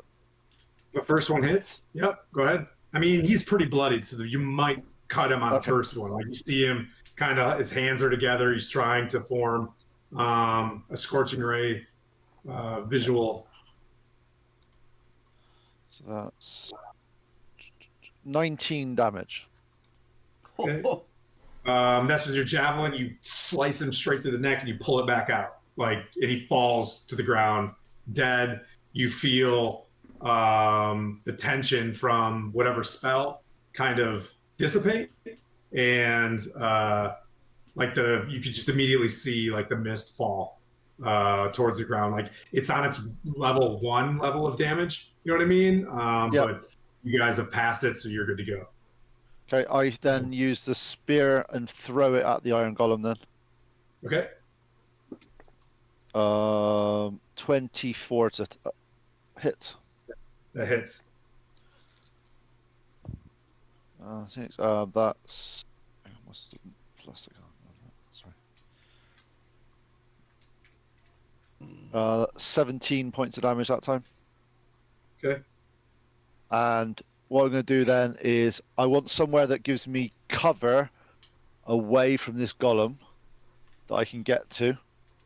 You can go into the mushroom.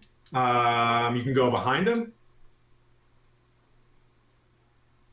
Is there anything solid that I can get between him and me? The desk actually is, the desk. You jump to the other side of the desk. Yeah, I never thought of that. Yeah, so you just hop to the other side of the desk. I go into the other side of the desk and I use a bonus action to drink a potion. Okay. I'll roll for that, obviously. And that brings up Savaris. I'm going to reach into my bag and pull out rope, and I am going to run, use all of my movement to run up to the golem and around his feet, and I can move 50 feet, wrapping this rope around his legs. AT-AT, baby. Star Wars, baby. And then, as a bonus action, holding onto the end of the rope, well, you have to tell me, could I get to, one of those little points on the tower behind him?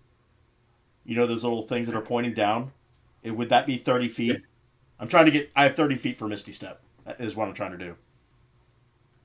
Okay, so you're running around him with a through his legs, using 50 feet, all my 50 feet of my movement to behind. Okay. So, and then Misty Step with the rope to just those little things that are pointing down on the tower. Yeah. To that, if that's within 30 feet, I don't know if it is or not. Yeah. And then that's where I'm gonna end the turn. Okay, let's see. Okay. All right.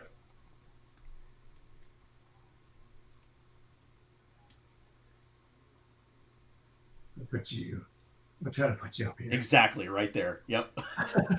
I'll get you up here. I'm trying my best.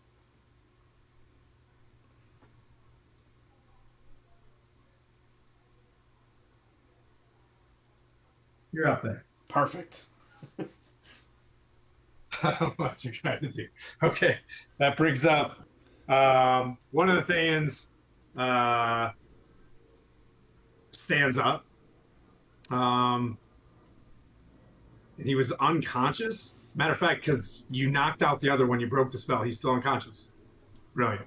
Okay, that's how that works, right? So that dude's still snoozing. He's not taking any damage because the spell has stopped. That's lucky. All right. So no more scorching rays from that guy. Let me see. Who am I missing? That brings up Zol.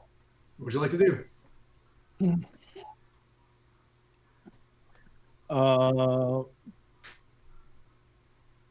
I can see the plan. I'm gonna let's start with let's start with this. I'm going to first just ball up some more lightning as my action and send that towards the construct. Okay. In that vague direction. That's a God, maths is failing me today. 24 to hit. Hits. Ooh. 10 for 15 points of lightning damage. Right.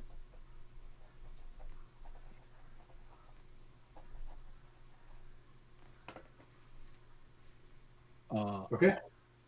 I'm gonna then run towards the golem. You're so hard to see. You're right here. Okay, I was wondering. Yeah, I want to run full 30 feet towards it, and Okay. as I do, I'm going to shout to everybody on companions that are still alive that we are close to finishing this. Let's wrap it up. That's not a no pun intended. And with that, I'll use Mantle of Inspiration. Okay. It's my last bardic inspiration to use this. Myself, Calisan, Sylvaris, and I guess slightly taller gnome, or somebody else on our team, one other person can gain 10 Taller now. Okay. Yep. 10 temporary hit points, and can use their reaction to move up to their speed without taking attacks of opportunity. So with that, I'm going to keep moving another 30 feet past it and try to help out with this rope plan if that's possible. I don't know. Okay. You know? You're helping with the rope plan, so you're behind the as much rope. as I can. If Calistan's also nearby, maybe I help by getting him to do it. Here's what you'll see. If you want to help with the rope plan, I don't know where he's tying off the other part of the rope during a 6 seconds worth of action. So you see I'm the still other holding piece it. of rope. I'm still holding it up there. Holding both ends of the rope. How are you? So I'm confused at how you're wrapping around the leg and you have It's both ends basically- of the rope. I would basically to tie stop the one end. I would basically tie one, run around him, and then Misty step up to the top with the other end. Okay. So I'm so holding the you're- other end. Okay. Yeah, you're at the base. You see a open doorway, and there's stairs that go up, like just as a spiral. That's the first thing you see. It's an empty room with a spiral staircase that like goes around the edge of a cylindrical, kind of almost empty tower area. So you see that, and you see the rope kind of dangling in front of the doorway, the entryway. Does that make sense? And then above it is like Sylvaris, like, I haven't had time to tie this off. yeah. Curious of I'm curious about how this is. Okay, I think I know where you're gonna go with this. Okay. We'll see what happens. Is that it? Okay. Yeah, I'm going to move that other 30 feet beyond the golem at that point. Okay. And I don't know if extra movement helps you here. Then I thought the movement was going to help you be fast. Hopefully, but either of you can take a reaction and move if you. Can it help? Can it help Sylvaris? Uh, I mean, You have me at a loss. I don't know what you're trying to do. Well, no, honestly, so what I'm trying to do is exactly what you think I'm trying to do. I'm just trying to you're get. I'm trying to get to a point where I can tie off the rope in a way. Okay. So if there's a way that I can use my movement to, I don't know if I can move around the side of the building to move around. I don't know how. I don't know. I don't know if I could do that or not. Around it? Yeah.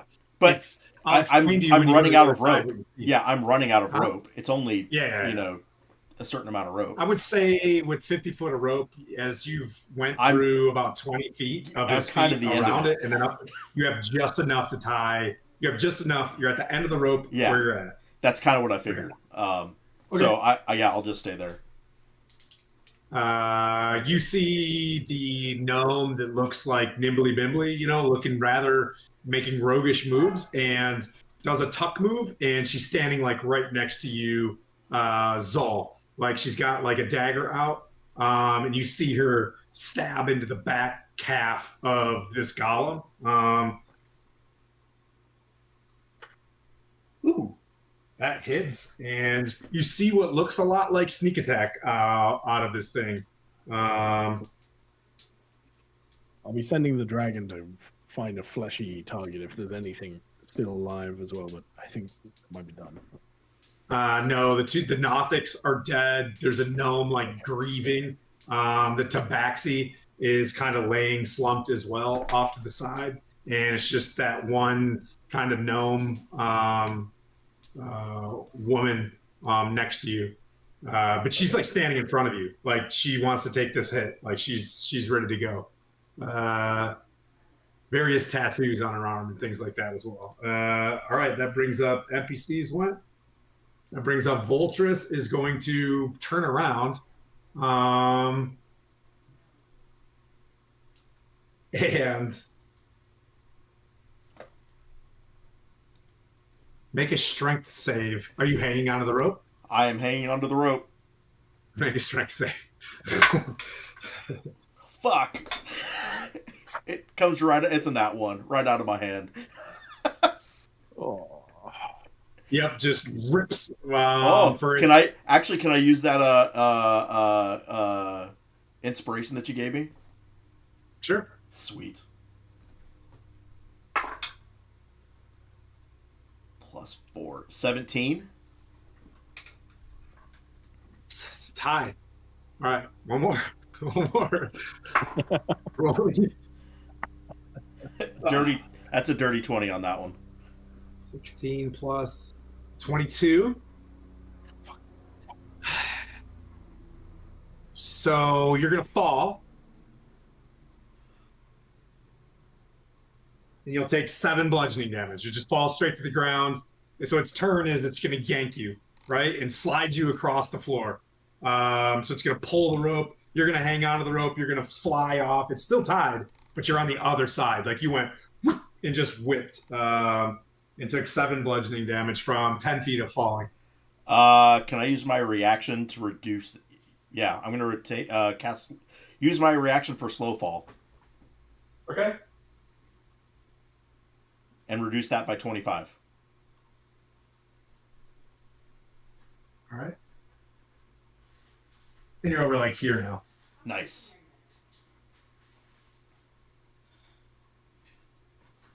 And that brings up Kale.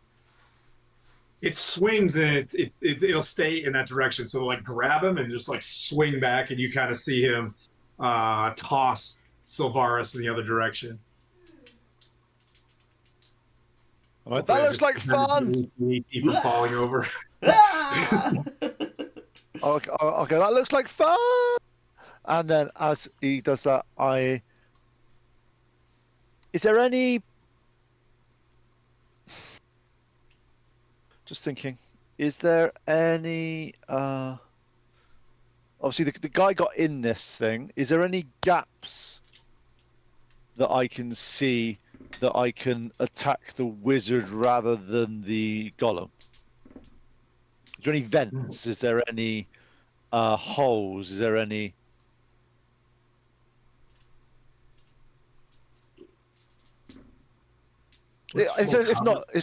If not, it's not a problem. I'm just trying to figure out if there's. You could attack the hatch if you wanted to. I understand where you're going with this thing. Like, if you wanted to attack the hatch, you could attack the hatch specifically.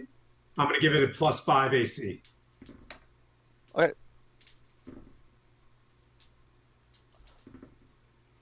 I'm going to try to throw my spear as hard as I can and hit the hatch.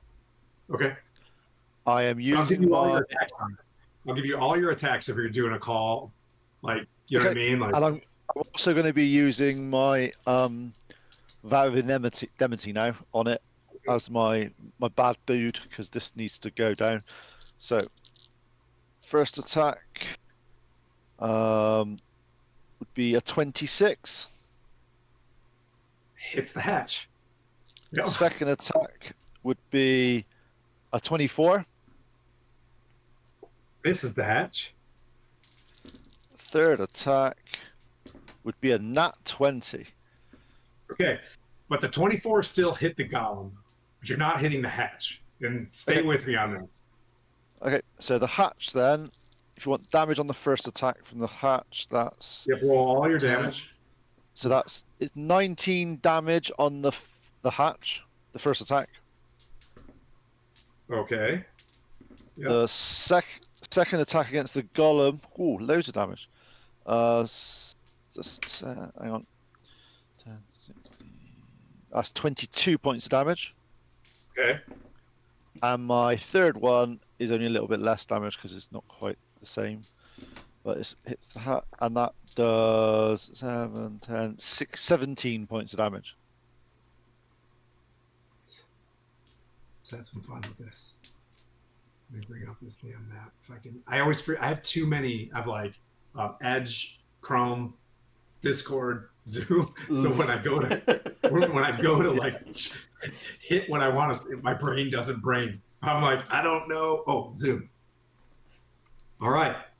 You guys see Kale with a nat 20, right? You see him slamming into this thing, and you hear just like these loud, like metal on iron, and then you hear this hatch, boom, fly off and tumble away. Ooh, this is gonna look cool. I Hell didn't yeah. expect this to happen.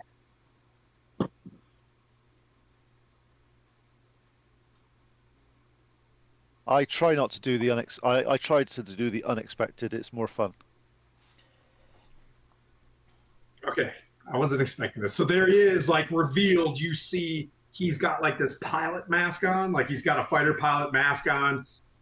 Like there's a leather, padded helmet, much like, you know what I mean, like he's riding inside of a tank himself. His red robes, like almost stiff from just grit and grime, and he's got like this leather like smock on the front, like he's a mason's smock, right? It's like it's black, and he's got like these tools on. He's got these big black leather gloves, as you see him like pulling out off his glove and like reaching for some sort of staff or whatever in there as he's beginning to switch to pistols. But go ahead. And, Go ahead, at that point, Solaris, like, ooh, I see a body. I see a body. Let's get him. at that point, obviously, I've thrown my sin. I've done all that, and I'm basically ducking under the table again. Oh, boo. Okay. Yeah, all right, cool. Come on, why would you not? Smart. And that brings up Sylvaris. Your half movement to stand up because you done fell. So you're where your character is, and you can stand up. So I'll stand up, which is 20. Man, that's 25 feet of movement to stand up. God. Yeah, it's brutal, isn't it? It's brutal when you got more. What? God. Okay. So I'm trying to figure out. Oh wait, that's the jump spell, not the jump. I want. Shit. Okay. He has a magic. Okay, this is fun. Okay. We make a high You guys jump. are too smart. 3 plus your strength modifier.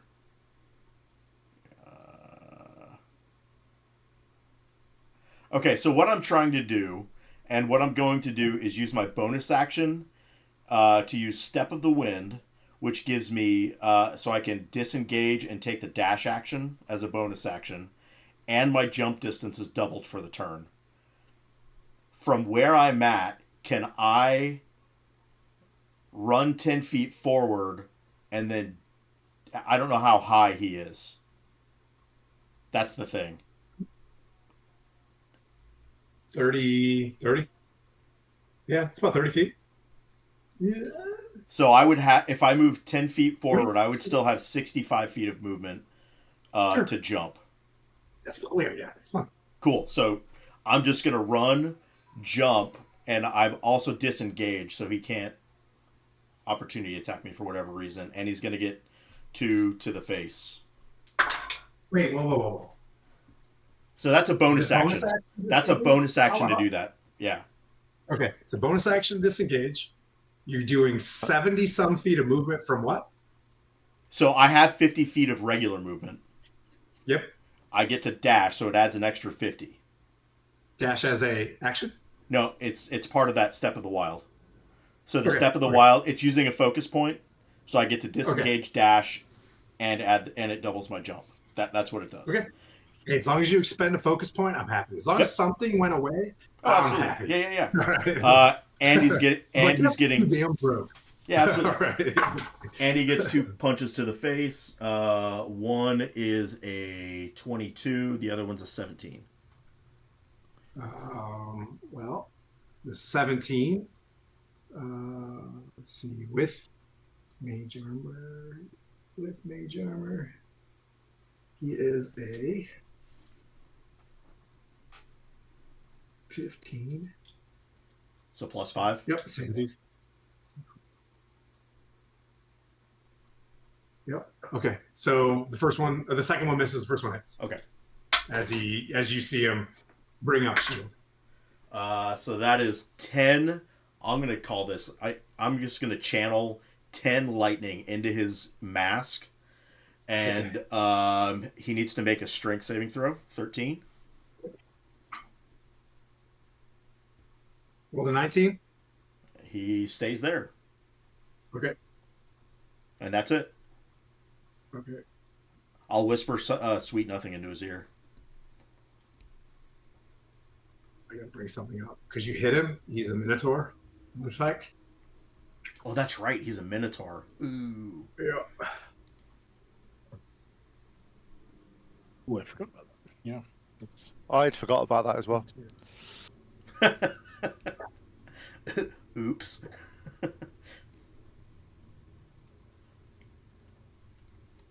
That's a very cool dude.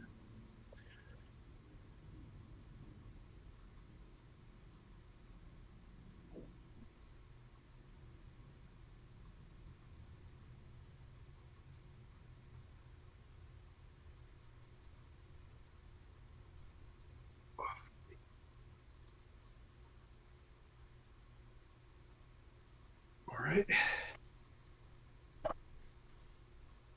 Hell yeah. There's the nat 20 we were looking for. Ooh. No. You're not allowed to use nat 20s against us. Nat 20 on what? What's he doing? It's a goring horn. So 10. So you'll take 13. Piercing damage. I am going to deflect it with my reaction. And it's a D10 plus 8. I rolled a 9, so that's 17. If I reduce it to 0, I can expend a focus point and redirect it. Okay. So he needs to make a dex save of 13. 12 plus 15. Okay. Or it takes... Okay. So nothing happens.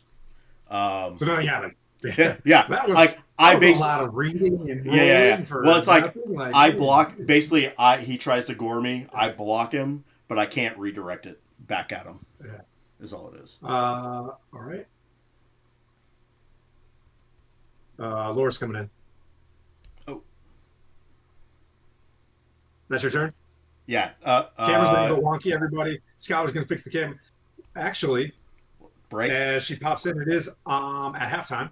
So what we'll do is, we'll pick it up at Zol's turn when we come back from the break.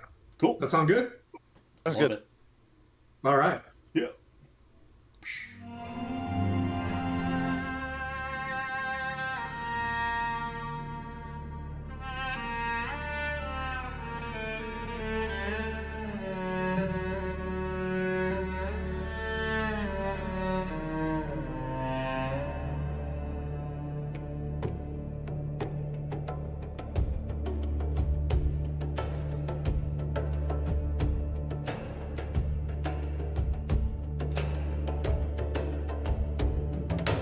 Chimes in the stillness,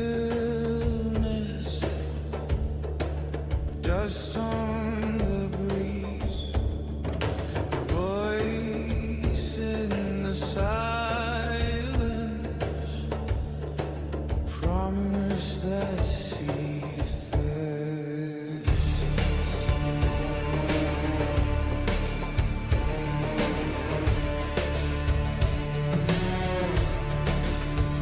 We walked as blades in shadows name, drank from the well of silent shame.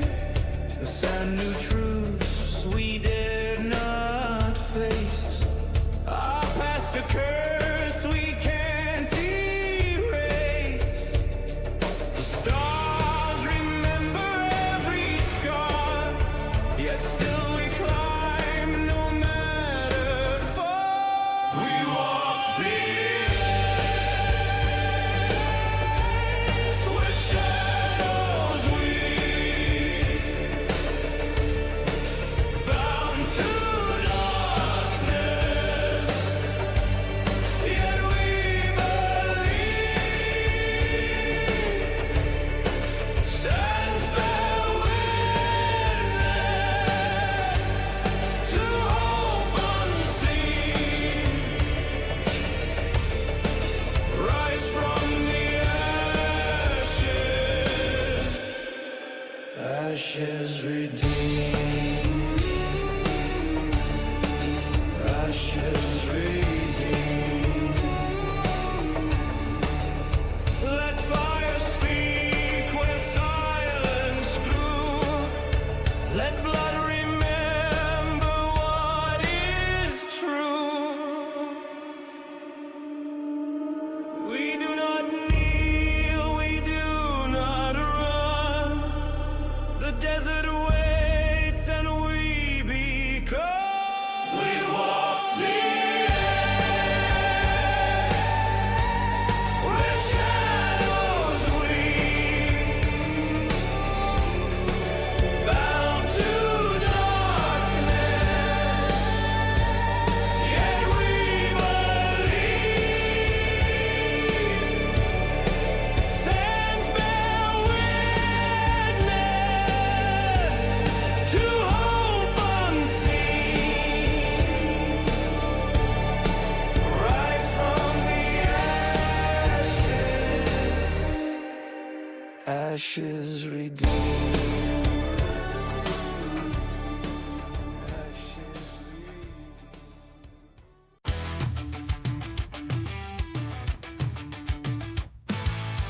We're creeping in the shadows, eyes like fire. Razor claws in the dark, they're coming higher. You feel the chill, you hear the hiss, but when you turn around, it's the end of bliss. Murder badger, it's a sneak attack. Murder badger, out for blood. Murder badger, it's on your face.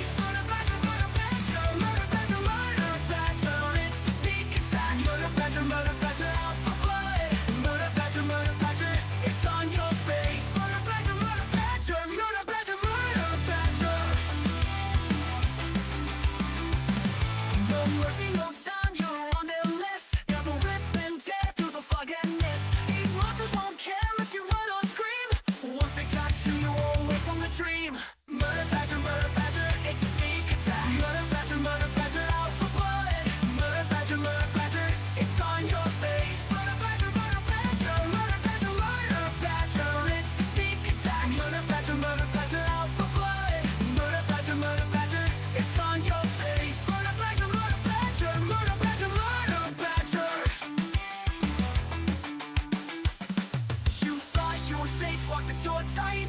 But murder badgers, they own the night. You can try to hide, you can try to flee, but they'll find you no matter where you'll be. Murder badger, it's a sneak attack. Murder badger, out for blood. Murder badger, it's on your face. Murder badger,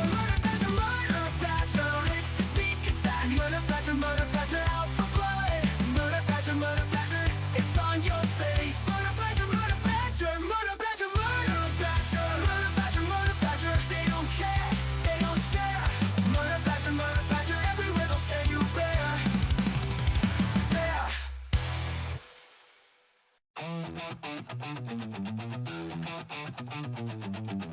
They were locked up for a reason.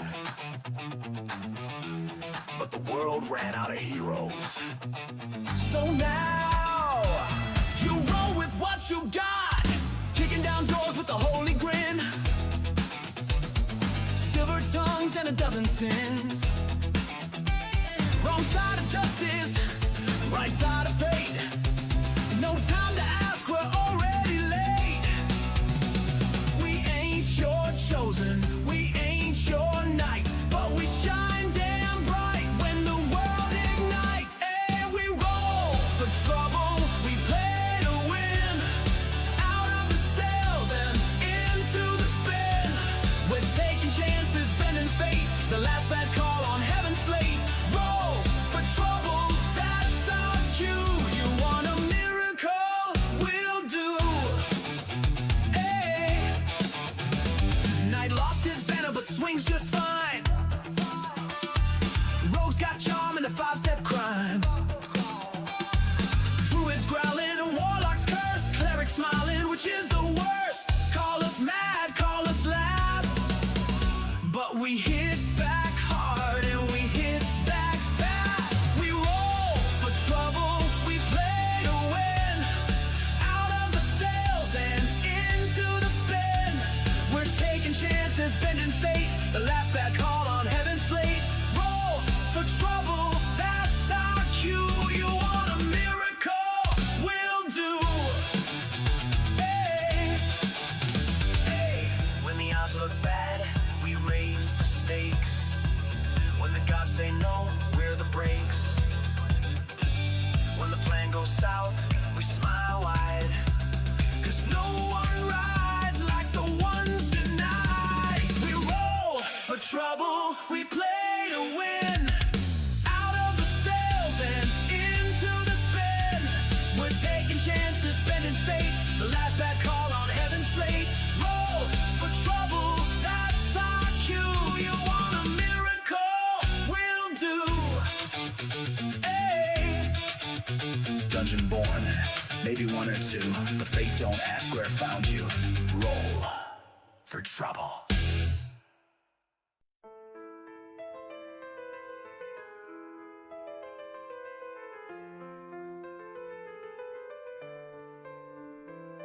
Awakening in shadows deep.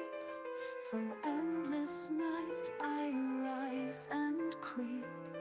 A stolen soul, forever bound. In your heartbeat I am found. I slept for centuries alone, and dreams of blood upon a throne. But your foolish hands, they touched the key, and now your fate is bound to me. Through darkness I was once set free. Now I drag you into misery. I am the shadow in your sight, the curse that holds the endless night. Your hero fell beneath my light. In blood we dance till morning light. Your friend, your brother, now my own. A puppet on this cruel dark throne. The demon's hand, it pulls us all. I rise, I claim, I make you fall. From hell's deep pit, I stole his flame. Manuki gone, near the echoes of pain. I am the shadow in your sight, the curse that haunts the endless night. Your hero fell beneath my might. In blood we dance till morning light.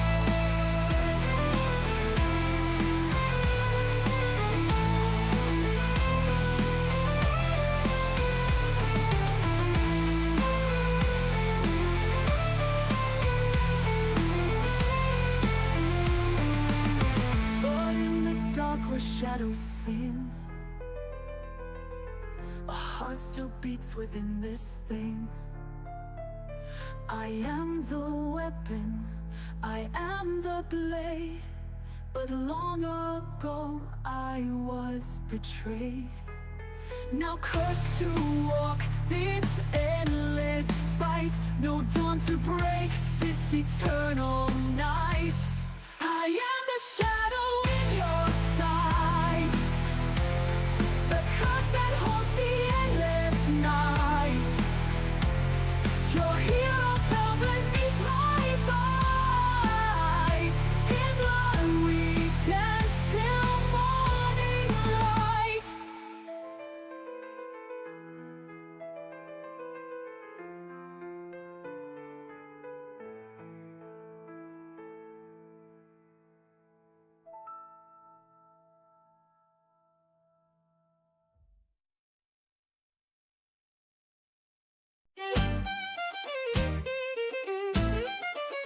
Come close, ye souls, both brave and brash, and hear the ghosts of the salt marsh mud.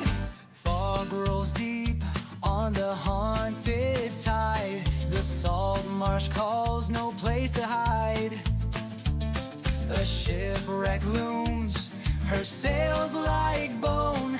The sea won't let her rest alone.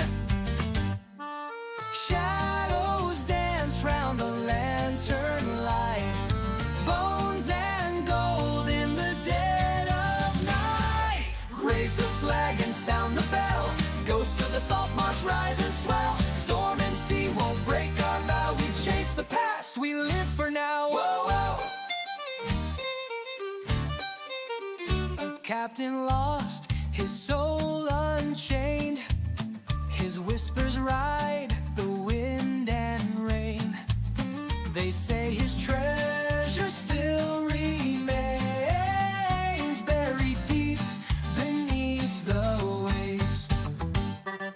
Shadows dance round the lantern light, bones and gold in the dead of night. Raise the flag and sound the bell, ghosts of the salt marsh rise and swell. Storm and sea won't break our vow, we chase the past, we live for now. Whoa, whoa.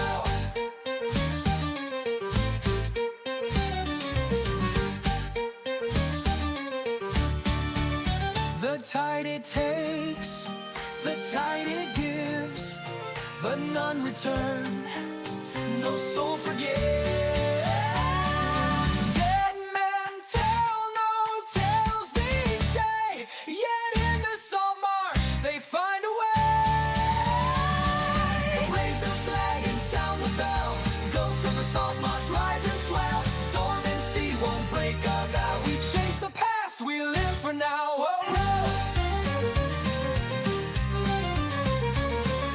Tide it takes, the tide it gives, but none return, no soul forgets.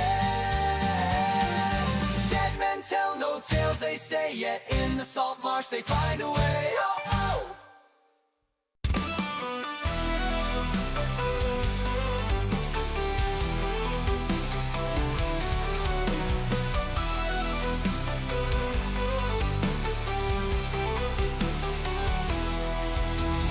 Sail to the north, where the frost winds blow, where the giants roam and the icebergs grow, to face Charles Storvold in his frozen keep, and steal back the ship while we put him to sleep. Heave ho, we bring her home, with Torvik's revenge on the icy foam. We broke the chains of frost and storm, and sailed her south where the winds are warm.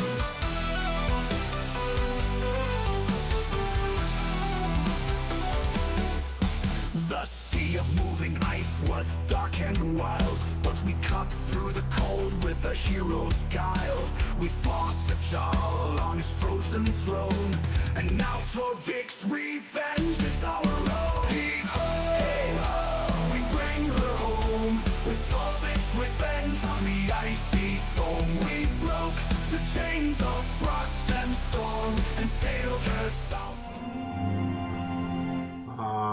All right, so Vin was waiting outside momentarily for whatever reason. We could backstory this forever, but you come turning the corner with new bikes in hands, and go ahead and roll your initiative as you see this tall statue of Zuggtmoy now revealing itself from the mist falling down. What'd you get?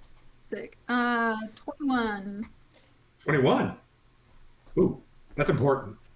That's an initiative we're going to want to hang on to. Why? Well, because Voltis has had the highest initiative this whole time. It's just been wiping before. Gotcha. We didn't roll well for a minute. Oh no! Well, not terribly, but It's frozen for me. I don't think it was that. I don't think it was that bad that we rolled. no, it wasn't bad. No, but no, certainly nobody over 20. Yeah. It's interesting. All right. Well, Discord's being wonky for me. So if I just like stare into this, kind of strange, because it seems like the cameras are working great in Twitch, but you guys keep freezing in my Discord. Discord's being used too much today during the holidays. No. So Zol, that brings you up. As you turn the corner, you see Zol. Well, you don't, because he's behind a giant iron golem. But what you do see is the giant iron golem's hatch has been ripped off, and you see a flurry of blows and a minotaur in red robes at the top of this thing inside the turret. Oh, sick. Okay. Zol's turn, and then we'll get to you. Sorry, you'll be. Okay. Yeah. I'm just checking checking. shit. I do. So just to clarify, I can see the Thayan, the Minotaur, and it's within 60. Yeah, he's got half cover up there to you though. But yeah, That's not. I just need line of sight, so that's not a problem. okay. You do see him up there with his, fighter pilot mask and his, leather helmet.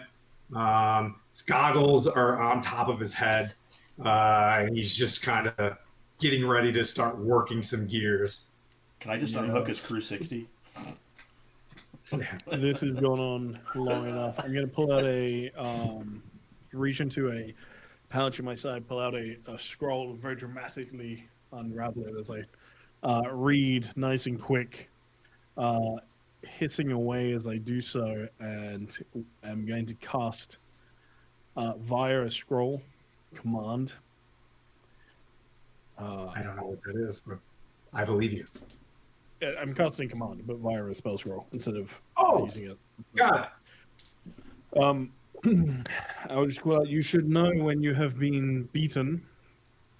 If you grovel or halt, let's go halt. You halt now. There is no need that we destroy everything that you have worked so hard to create. And I need a saving throw? Wisdom saving throw, please. The spell? It is a spell, yeah. And he's used his reaction. Okay. 18.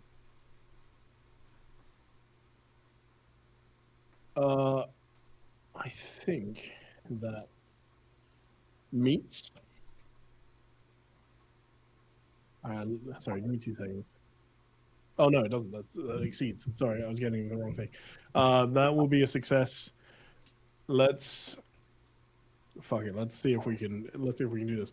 I'll silvery barbs using my reaction. Okay. So I need him to re-roll it. 16. That's very annoying. That still meets. So that's a success. I'm going to give the advantage to. Well, Vin's just got here, so it should be fresh. Vin, you have an advantage on whatever you do next. Which is next. Okay. Yep. And with that, I'm also going to.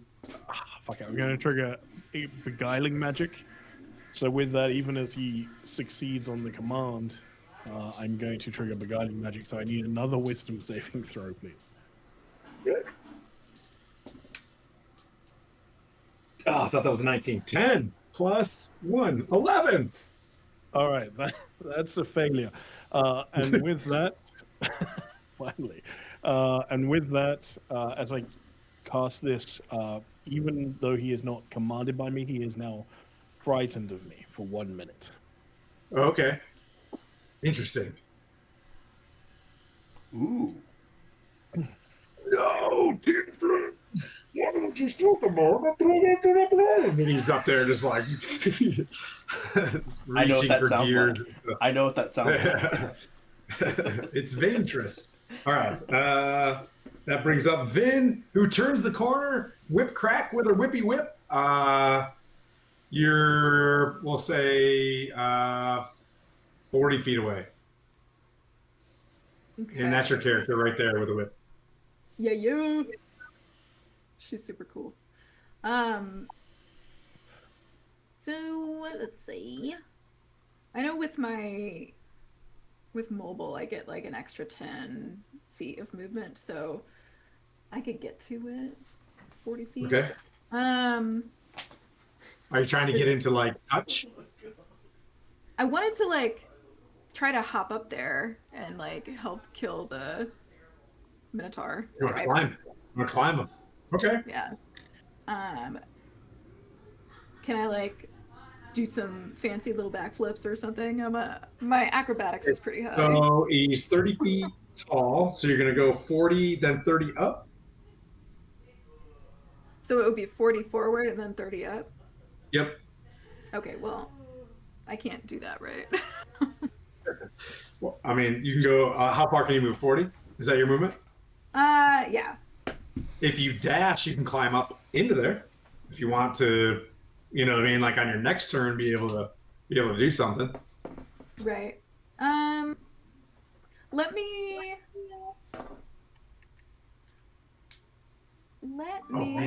move closer. There's no cover. Let me just move closer, and I'm going to use a witch bolt. Like, I'm not gonna. Let me just Okay. move like 20 feet closer Okay. and cast a witch bolt on him. Oh. Ooh, 20. Not a nat 20, but it's 20. You're gonna make me use shield, Archie. Okay. Am I All able right, to so- do the witch bolt on the Minotaur? Yeah. Okay. But he's gonna use his reaction to shield and block Okay. the witch's bolt, which drops his reaction where he can counter spell. So that's what I was trying to do to that command. So you see him. His shield is like reddish, like a reddish aura. As the witch's bolt hits it, and it just kind of bubbles like a teardrop hitting water. Okay. You guys are making me use all my bags of tricks. All right. I'm trying to see if I have anything else I could do. I don't think so, but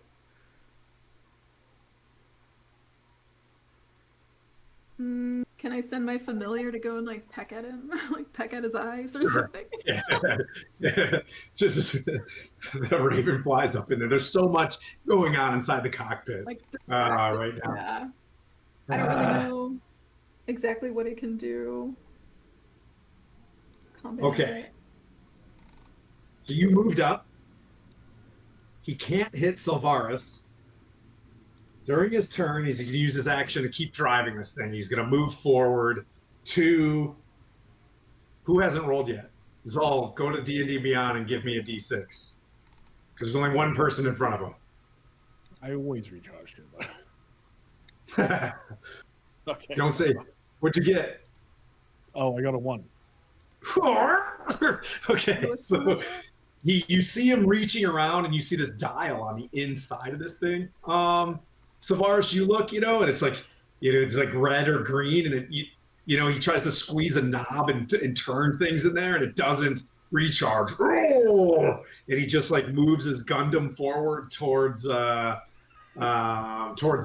and he's gonna make he stomps 1 foot forward, trying to kind of mess with the gears. He's gonna punch with the golem. Dear sweet, let me see how far this can go. First of all, ready? Okay. Oh no! Okay. He's going to. This is gonna be sporty.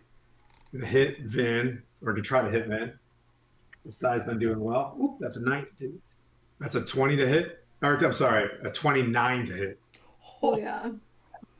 I know that sounded cocky, but like I'm just like sorry. 3d8. Welcome to the fight. 6, 7, 8, 9. Right? That's 16 slashing damage plus 16 slashing and 8 fire. So total of 24. Gotcha.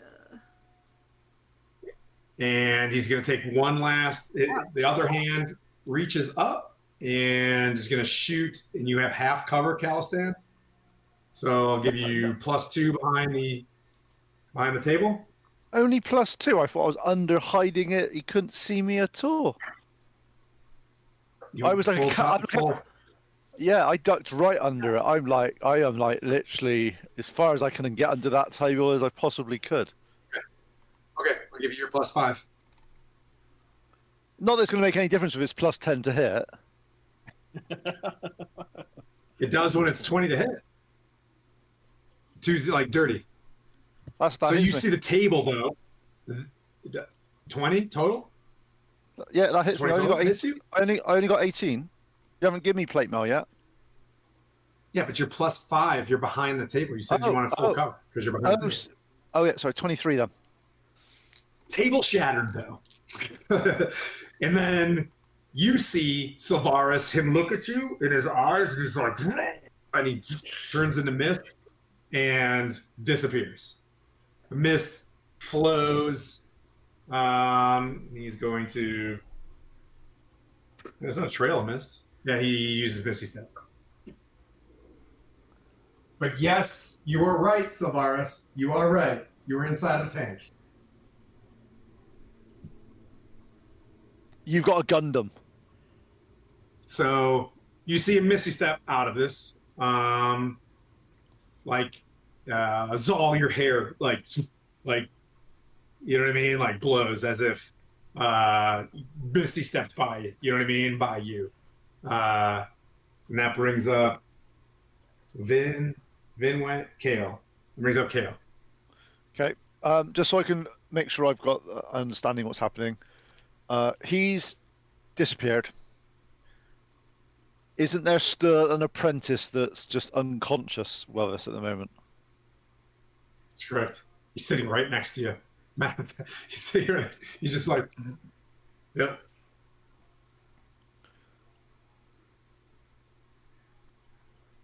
He's Oh, I'm just stabbing him. Sorry, he's dead. Does it stab him? Come on, please miss. All right. It's an automatic crit, isn't it? Oh, he's unconscious? Because he's unconscious, right? If he hits, it's an automatic crit, right? I think so. He's Okay. unconscious these days. So it's like if with that it's like. Yeah, automatic crits. Yeah. Okay. So has he got more than 28 points? No. You just slowly stab the javelin into his neck. It's just like he's dead. Yeah, you're sick. Okay, you're a sick man.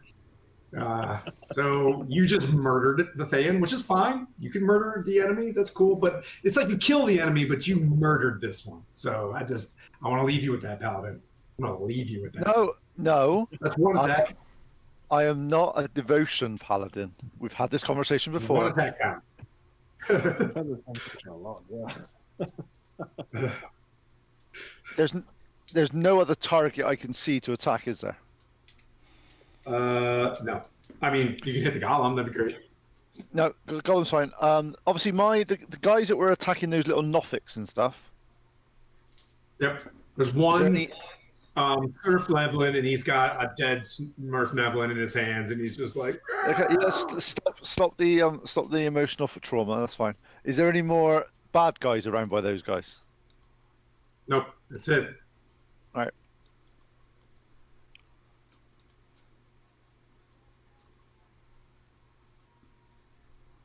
So there's the tower that's behind the golem, and that's it. That's correct.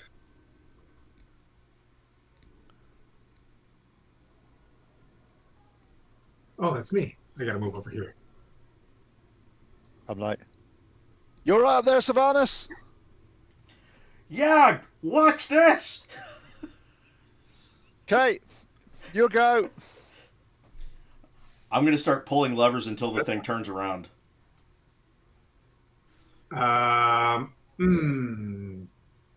Let's see. Did I see... Well, first off, did I see him do something to try to recharge? Your character to finally get a 29 on a wisdom or intel check. No, Let's that's watch not going this to happen. Roll. That's not going to happen. Roll a wisdom. If you want to see how to do this, I would say it's an investigation. What are we? What are we? When we're you tell mechanics. Me. It doesn't matter. Yeah, I'll do a wisdom check because you were kind of looking down. You can do your wisdom check. 10. I'm still gonna pull a lever. I'm not saying I'm smart. I'm not like thinking. Do I know what it is? I'm pulling a lever. Okay, roll a d4. 1. You grab this lever, the arm, you know what I mean, flies forward. Let's see. See what you do. There's a 16 hit Vid.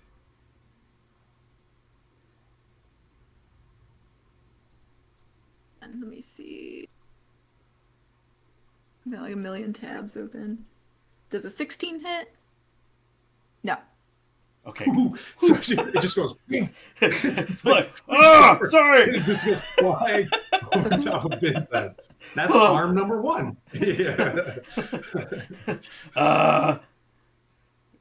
Cool. I'm not. Am I smart enough? I'm wise enough to not try to recharge it. I gave you the dial, and you saw him. Right. You know what I mean? Turning it, and you get the sense that that's what, you know what I mean? Like, right. Recharge it or not. If I could turn it around, I was going to recharge it. But I'm not going to charge it now.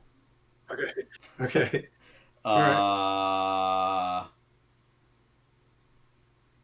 Would that have been my action to activate that? If you say yes, that's fine. To activate the fist? Yeah. Yeah,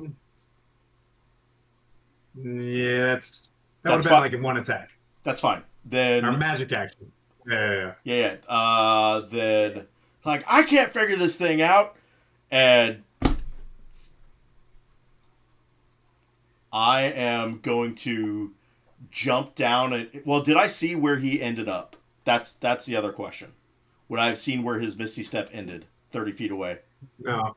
What I'll say with the 10 that you got, though, you get the sense that it looks pretty. It's not the inside, you know what I mean? Like an old engineering panel from an old, you know what I mean? Like, you get the sense that if you probably tried this again and got, you know what I mean? Like, you might figure it out.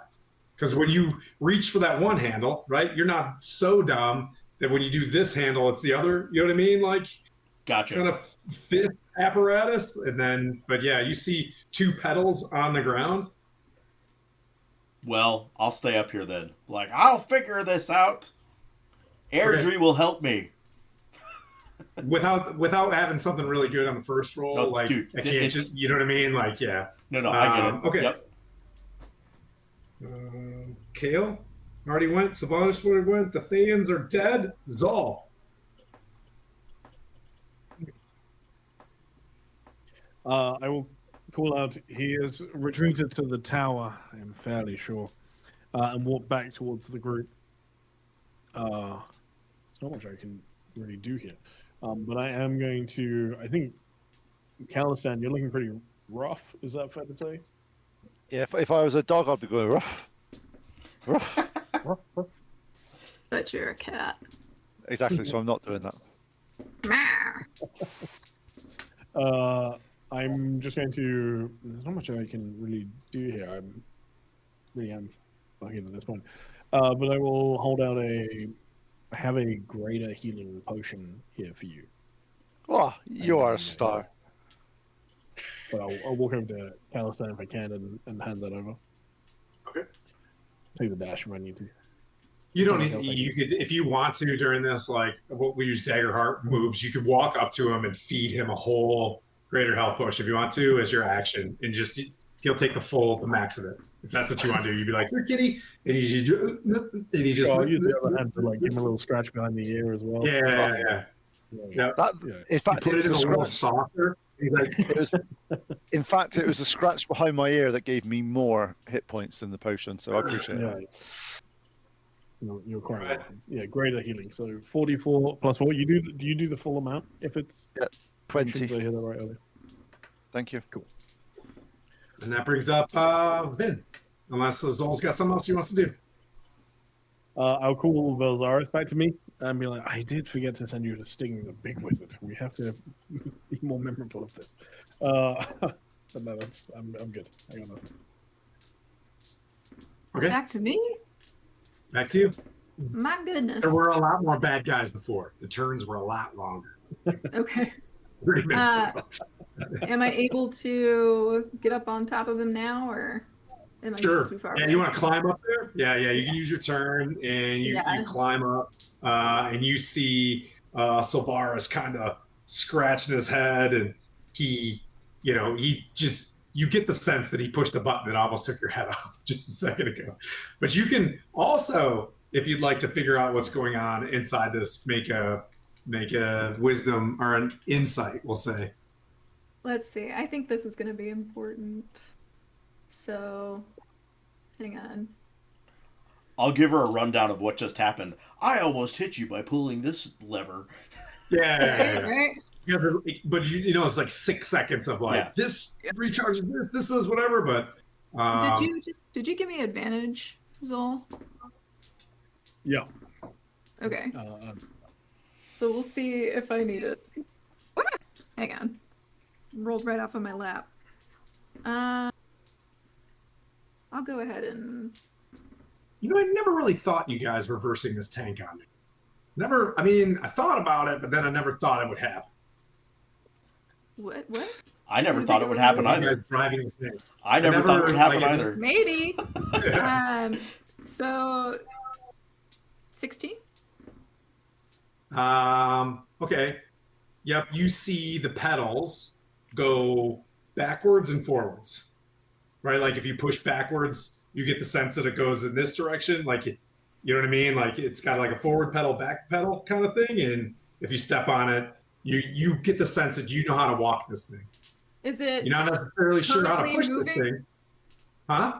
Is it currently moving? It's not moving, but you know how to walk it.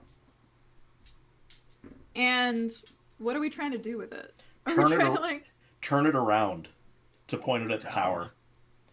Okay, so I'm gonna like Okay, yeah, you do turn one of it. these and like try to get it to turn. Like pull back on one lever, push forward on the other lever. Hell yeah! Look at Vin. Look at Vin go. I'm just happy it's not pointing in my direction. You the same as Zol? I was very much thinking I was about to get punched. Yeah. 16 would Okay. hit me. This is fun. So your action, you get in there, you're like, okay, and you start stepping on and its legs just start turning. Unless do you have a bonus action or anything else you want to do? Nah. not really. Okay. Well, for all intents and purposes, someone is running somewhere right now and continuing to Misty Step to somewhere. But that brings up What? Kale. It brings up Kale.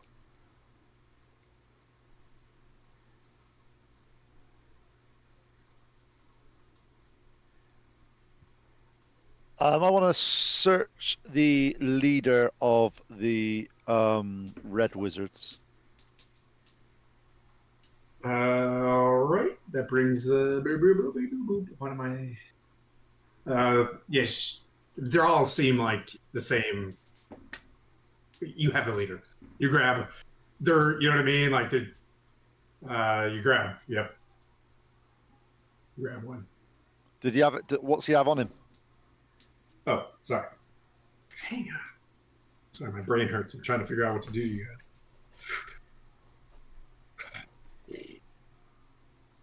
He's got a leather bag on his side, kind of like Satchel Percy.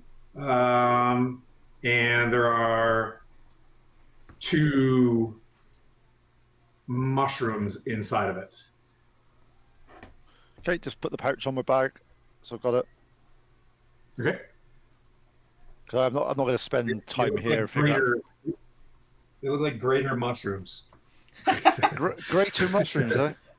They're greater mushrooms. Yeah. They're reddish in color, and they have hearts all around them. It's very Zelda-y. So you searched him for your turn. That brings up Savaris. So you're in there. You want to keep studying? I'm gonna push Vin out of the way, like and just like keep doing that thing with the feet to turn it all the way around, and then turn all the way around. Yep. And then at the same time. Okay, so you know which one's punch. Are you punching? No. I'm pushing her out of the way to keep it moving, like turning around towards the tower. He turned it all the way around. She did.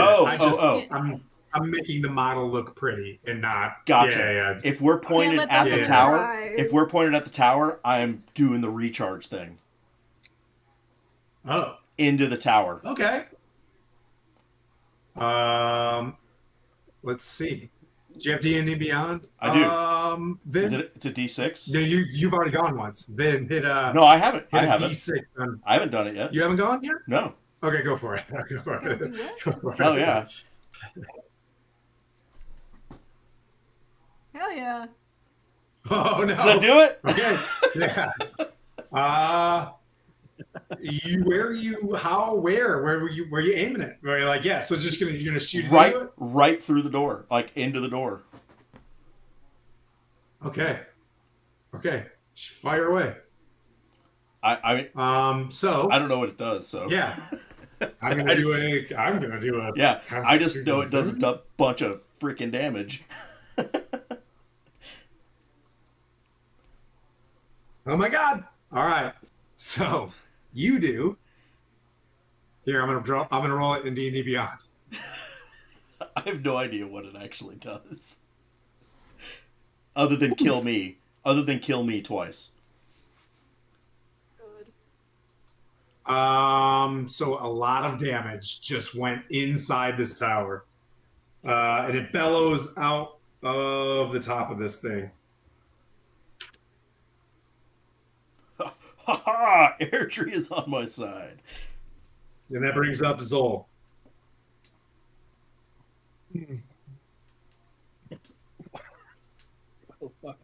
I'm not doing too much. I'm going to run to the 3 apprentices and pull a dagger.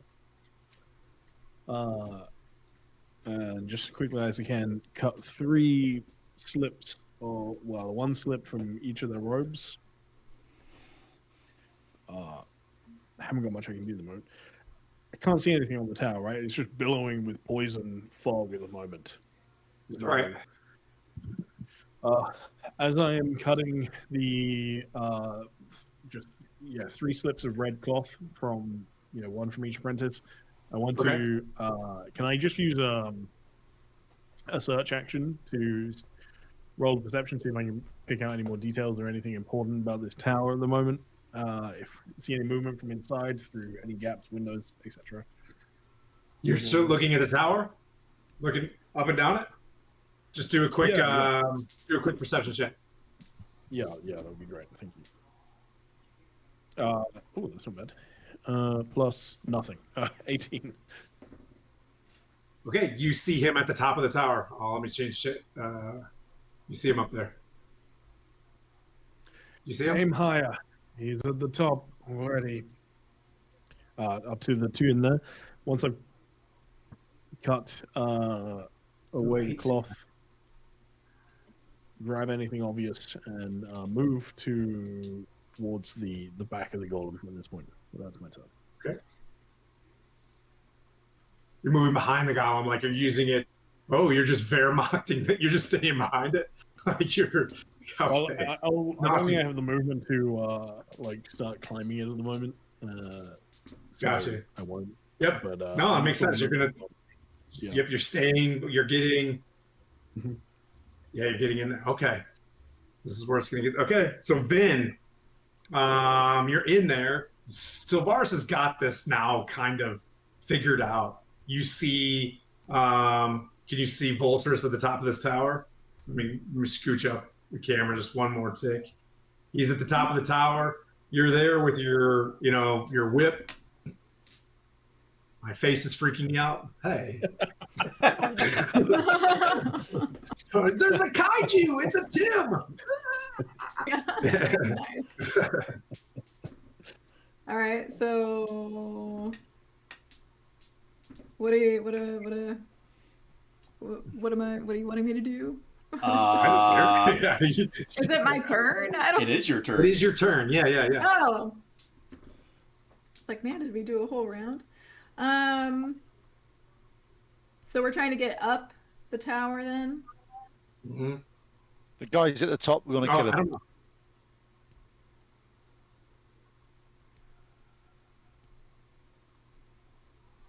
How This is close are we? getting anybody else excited? How close are we to the tower? It's from From like the base of the 35. tower, you're like touching it. Oh, so I can like climb up? Oh yeah, if you look in the tower, you can see on the inside a staircase going curving around the inside, like it's almost like hollow. Sure.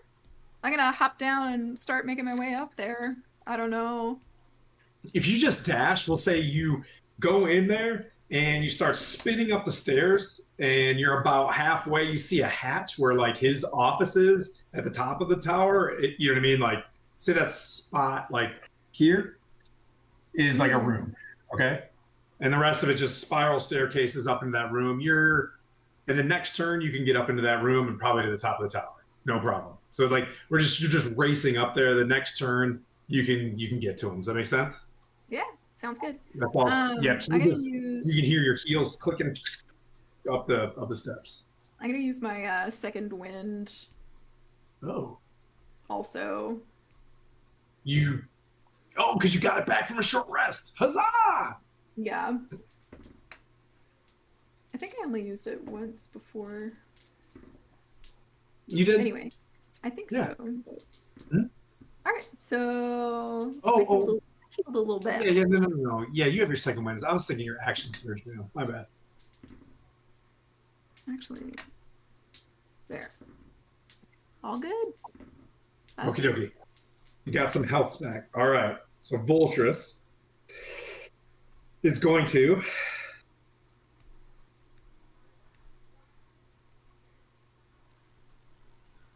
cone of cold into the cockpit. Make a con save, Sylvaris. And Zal, who's underneath it.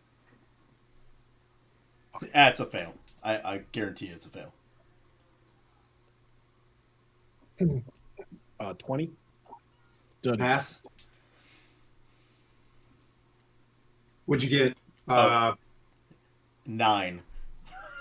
Okay. All right. Grab some of these diamond lucky dice for 5, 6.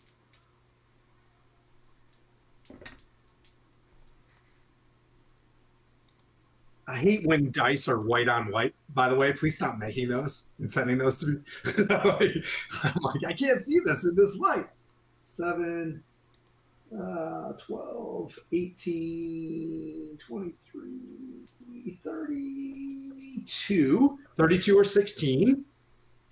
Cold damage.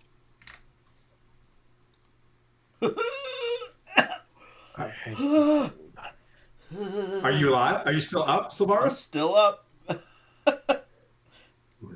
Do I want to Misty step into the cockpit now? Ooh. How high is he? How high is he? He's like 50 feet up. He can't Misty step that far. Like, I mean, he could do it and then fall 20 feet. Yeah. Or fall and then Misty step. He can't fall. Oh man. Now he's gonna step back, give himself some cover. He's just gonna come back, but then he can see as he looks down, he sees her running. You know what I mean? Like you can see like this hatch. There's a room and there's another hatch where he can climb out with a ladder. As Vin runs up towards him. Oh, what else can I do? He hasn't used his reaction yet. Kale. So how far is he up there? 3,000 feet. That is we'll say 30, then 60. We'll say it's 90. Just enough to reach Cone of Cold on the guys. We'll say, yeah. Say, that's, I don't know, 60 feet. Something like that. Okay. So if I want to for me to be able to throw a spear at him, he's got cover in that, I take it out there at the moment. You said he's stepped back a little bit. Another +2.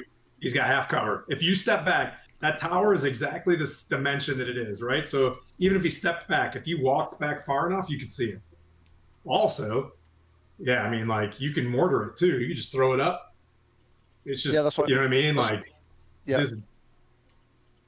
I am going full Khalistan on him. It is a verb now, before anyone says anything. Yeah, full Cal. Shift my. Obviously. Okay. He's so busy. He's so busy being a tank driver. He doesn't know how to be a mage anymore. He's like, I am using my. Just to let you know, I know the rules on this, so I am using my free smite of the day. You get a free smite. Fantastic. Yeah, get a free smite once per day, and I'm using that. Done. Is this guy immune to fear? Is that a thing? Excuse me, sir? Is he immune to fear? No, but he is. Are you saying he can't hit you? But the Cone of Cold would have still hit you.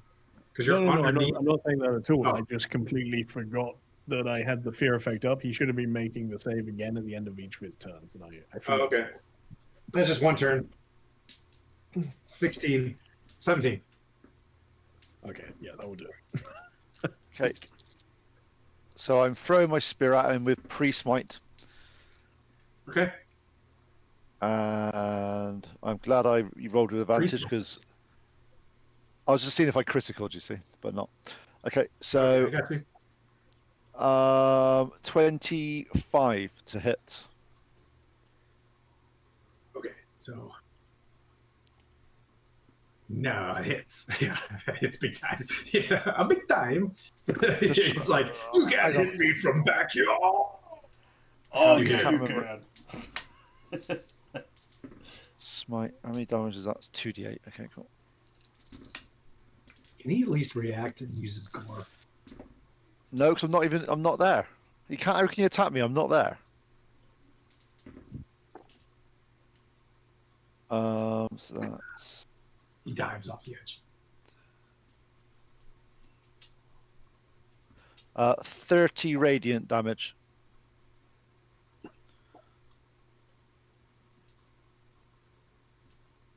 I would like to carry this on longer, but that is over 100 hit points on just a Minotaur wizard. I would like to say that this guy has his supplements and his proteins. You know what I mean? He eats his sweet potatoes, and he's a jacked Minotaur. But this guy decided to take the way of science. So as this thing arcs up there, how do you want to kill Voltis, the Minotaur? I basically want it to, because I'm below him, I want to throw it, and as he basically his head turns round, I want it to go straight through and out the top of his head. Oh, and he just does one of these things? Yeah. Yeah. But then the spear comes back and he slumps. But yeah. Do you want to leave your your javelin there? I want the sort of spear to go through it and then just appear back in my hand. Yeah, when the spear returns, comes back, you see a streak of ravens, right? As a trajectory of your spear, and it forms straight into your hand. The spear was pulling you towards the tower, and it is now calm. Sylvanas, Then we'll drop out of are combat. you all right? I've been better, but this was cool. These, as you say, I say, I obviously I checked one of them. I'm not sure of the other two, but they've got these pouches with feel-good mushrooms in. I'm pretty sure they act like potions of greater healing. But I need a guinea pig. I need a guinea pig. I'll try it. I'm not sure if the other two have got any more because I only got it off one of them, so I haven't checked the other two out yet. But here, have a shroom. I'm really high up right now. Is that a figurative? We can drop out of combat and go to our normal. Oh yeah. Boop, boop. I have a feeling Tontu Nice would have something to say about.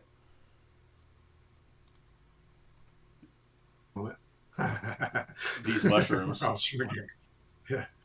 Our screens are so jacked. Right? Oh my god, I forgot about that. Woo! I'll fix them. Please hold. Yeah, so the mist falls.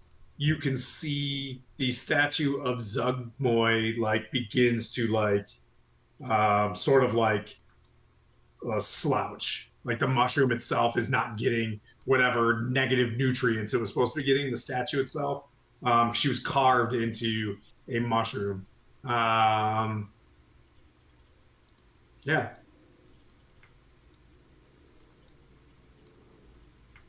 The structure itself, you can feel, it's like you look at the tower, you feel the tower just kind of being a little bit sluggish. As Vin runs up into this room, you see a laboratory. There's desks and maps and parchments everywhere. There looks to be a bed with a foot chest and things like that on it as well. But other than that, so what would you like to do?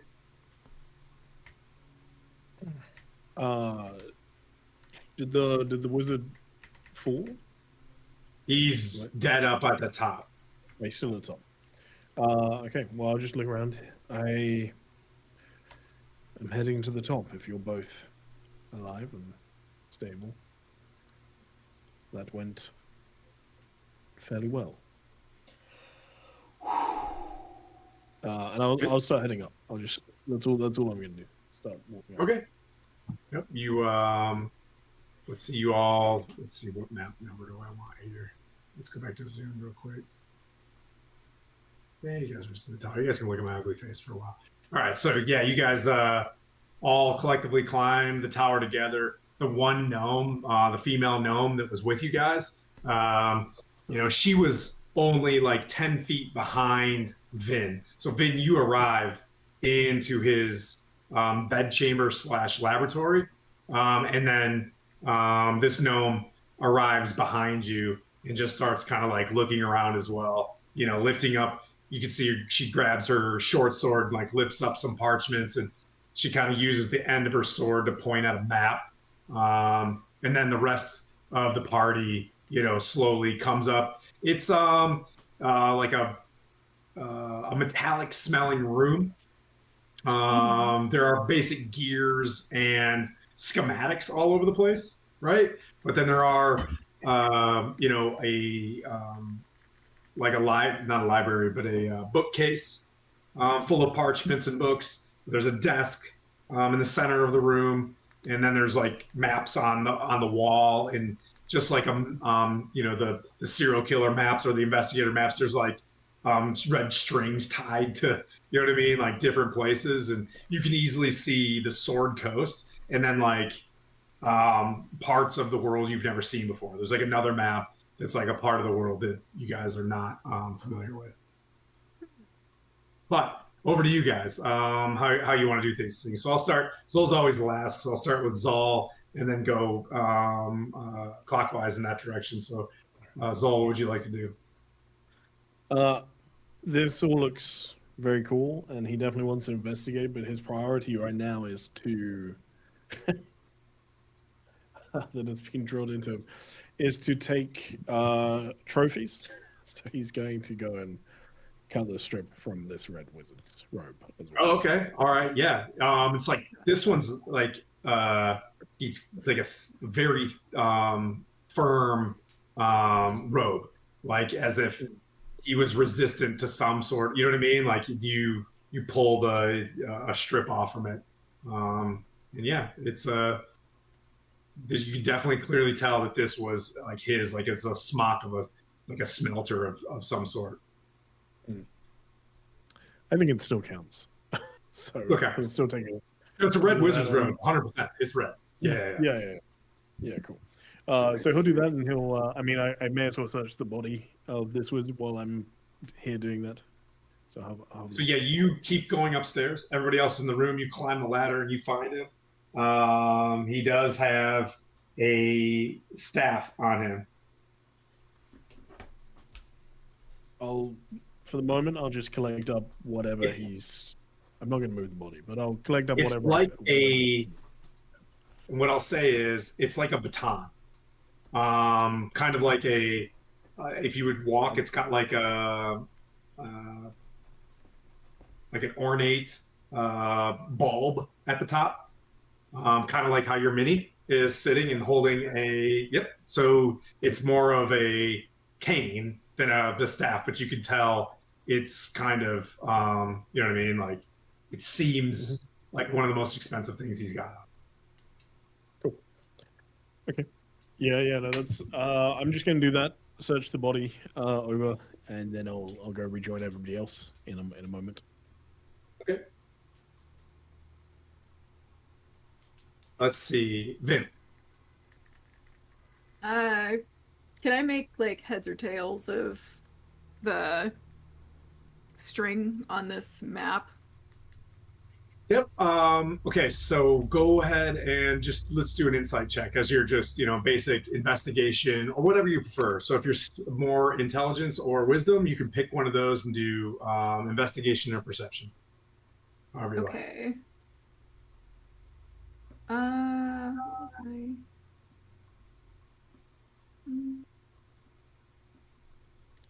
Actually, I don't really like that one as much. Can I use that knowledge of a past life? Where I can add a d20? Or not a d20, a d6? Sure. So it would be It would still just be 15. Okay, yeah. One is clearly the Sword Coast. You could see like lines towards like Baldur's Gate in Waterdeep and things like that, as if like phase lines. They're going to try to do something. And then this other map, and I'll send to you guys. And you see what looks like Thay itself, and there's names of different holds and things like that surrounding like a center location with two adjoining city states, or not city states, two nations, one to the like east of it or west of it, and one to the north. And you can see where there's like phase lines moving to the kingdom to the west, and X's in places that have been conquered already, and things like that. And it just looks like there's a lot of action going on back in Thay, but it is a map of Thay and the adjoining places for you to have awareness of. Okay. That's like your initial, if you're studying the maps. There are scrolls and parchments and notes and other things like that on the ground. But in the cursory important thing, if you're just studying the map, you could see, if you studied this for a while, you'd have a good understanding of how to get around in Thay and understand. Like there's different symbols for, this is the capital, and this is like a, a smaller looking capital, as if like there was, you know what I mean? Yeah. Yeah. Are there any like indicators of like who's conquered these areas, like who's in charge? If you were to take the map and kind of look around, you can see in the cabinet there's basic journals and things like that. If you were to spend a couple hours in here studying this stuff, you would, and if that's what you want to do, you would have a pretty good understanding of how Thay works, the chains of command, like who's in charge of what and where. Okay. But there is enough information in this room to gather that stuff. If that's what you intend on doing, then I can pass that off to you when we go around. Is that what you want to do? You want to study Thay? Okay. All right, cool. So you gather a lot of these parchments, you see the maps, you grab what looks like logs, right? Like information logs, like who he's talking to and things like that. There's like a log in his desk, and you start comparing and contrasting that for what would be the equivalent of maybe, a couple hours. Okay. And we'll go to Savaris. I'm also going all the way to the top to see this dude, and he killed me twice. So even though he's dead, I'm going to invoke Airdrie and just one giant punch right to his forehead, his bald minotaur forehead, and hopefully Airdrie does something really cool with it. When you punch him, one of his eyes falls out. It changes colors. It sounds like a marble, starts rolling around, and like an eye just looks back at you. Ew. Airdrie, you are a funny one. I have no idea what this is, but when you grab it, it feels metallic. Yeah. It doesn't really do anything. It just kind of I'll just put it in my pocket. Like Airdrie, I'll go Airdrie. You are a funny one. Like you stay dead. He has an open socket in his eye. It just fell out. Like, bloop. Does it look cool inside, or is it just like empty eye socket? Kind of like he burnt it. You know what I mean? Like stick my finger in there. There's no guts in there. Yeah, no guts. Yeah. Okay. Oh well. Calistan, what would you like to do? Just before I go upstairs, I want to check the two other red wizards just to make sure if they. I'm just doing a cursory as I follow them up, but have they got any bags with any mushrooms in them? Yep. So on the other two and the one that you have, there is a total of 6 smaller mushrooms, meaning regular mushroom. You know what I mean? Like, so you have 6 mushrooms that would go as a regular health potion. Okay. As I grab them and I'll follow the rest of the guys up. Okay. So we got, just to verify, we got 6 regular healing mushrooms and 1 greater healing mushroom. Is that okay? We had 2 graters, Okay. and you used one, I think, didn't you? I haven't used one yet. Okay, Unless I you gave you one. Okay. But no, I gave one to you because you were looking a bit beaten up. And when I go up there, I'm just looking for. Obviously, my spear was sending me this way, and now it's stopped because obviously I feel that because this guy's gone, you guys have handled the guy. Is there any information? Obviously, there's only the information that Vin's looking at for various things from the map. Is there anything? Is there a journal? Is there anything else that I can find up here? That because obviously I'm not really interested in the politics of Thay and who's won what and who's done all that. I'm trying to figure out. I've been sent here, and I'm trying to figure out what I can do. Is there anything I can find? Is there anything I can use? Okay. Same thing. If you want to add to studying with Vin, then it's more things that you'll learn over course of, you know what I mean? The longer you study, but there is tons of information in here. So the longer you study, the more things that you can garner from this room. But if that's what you intend on doing, then when I come back around, 2 people are studying, you know what I mean? 1 person's searching. You understand what I'm saying? Yeah. Okay. So got 1 person search. So 1 person searching the body, 1 person searching the room, 1 person's doing both of us are up with the body right now. Okay, so I'll search the room. Yeah. Okay, I'll leave Vin to do her scholarly bit because, to be honest, I know it might come as some surprise. Cal's not the scholarly type. Same with me. No, I know it's a surprise. I know that's a bit of a surprise. I will search this room for anything of value or tactical benefit. Okay. All right. Yep. So you're searching the room for anything else. Yep. So you find a room with various trinkets that have been probably taken along the way, and you do see a suit of armor. I go, ka-ding, and I look at said suit of armor. This is kind of a Calistan art because it's got the the hostages side to this thing. As you search, you do see a suit of plate mail, fashioned that in the Kalimshan style, and it looks very much formed in a feline fashion.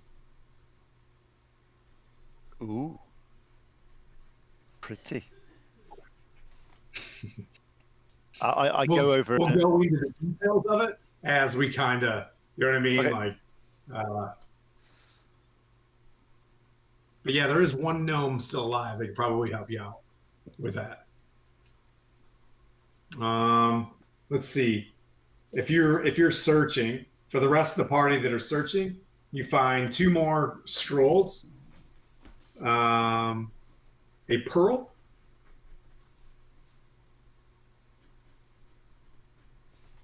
and a vial of dust. I'll go ahead and just, since I'm here, I can do it. It's just a use on a long rest. I'll just use detect magic just to see.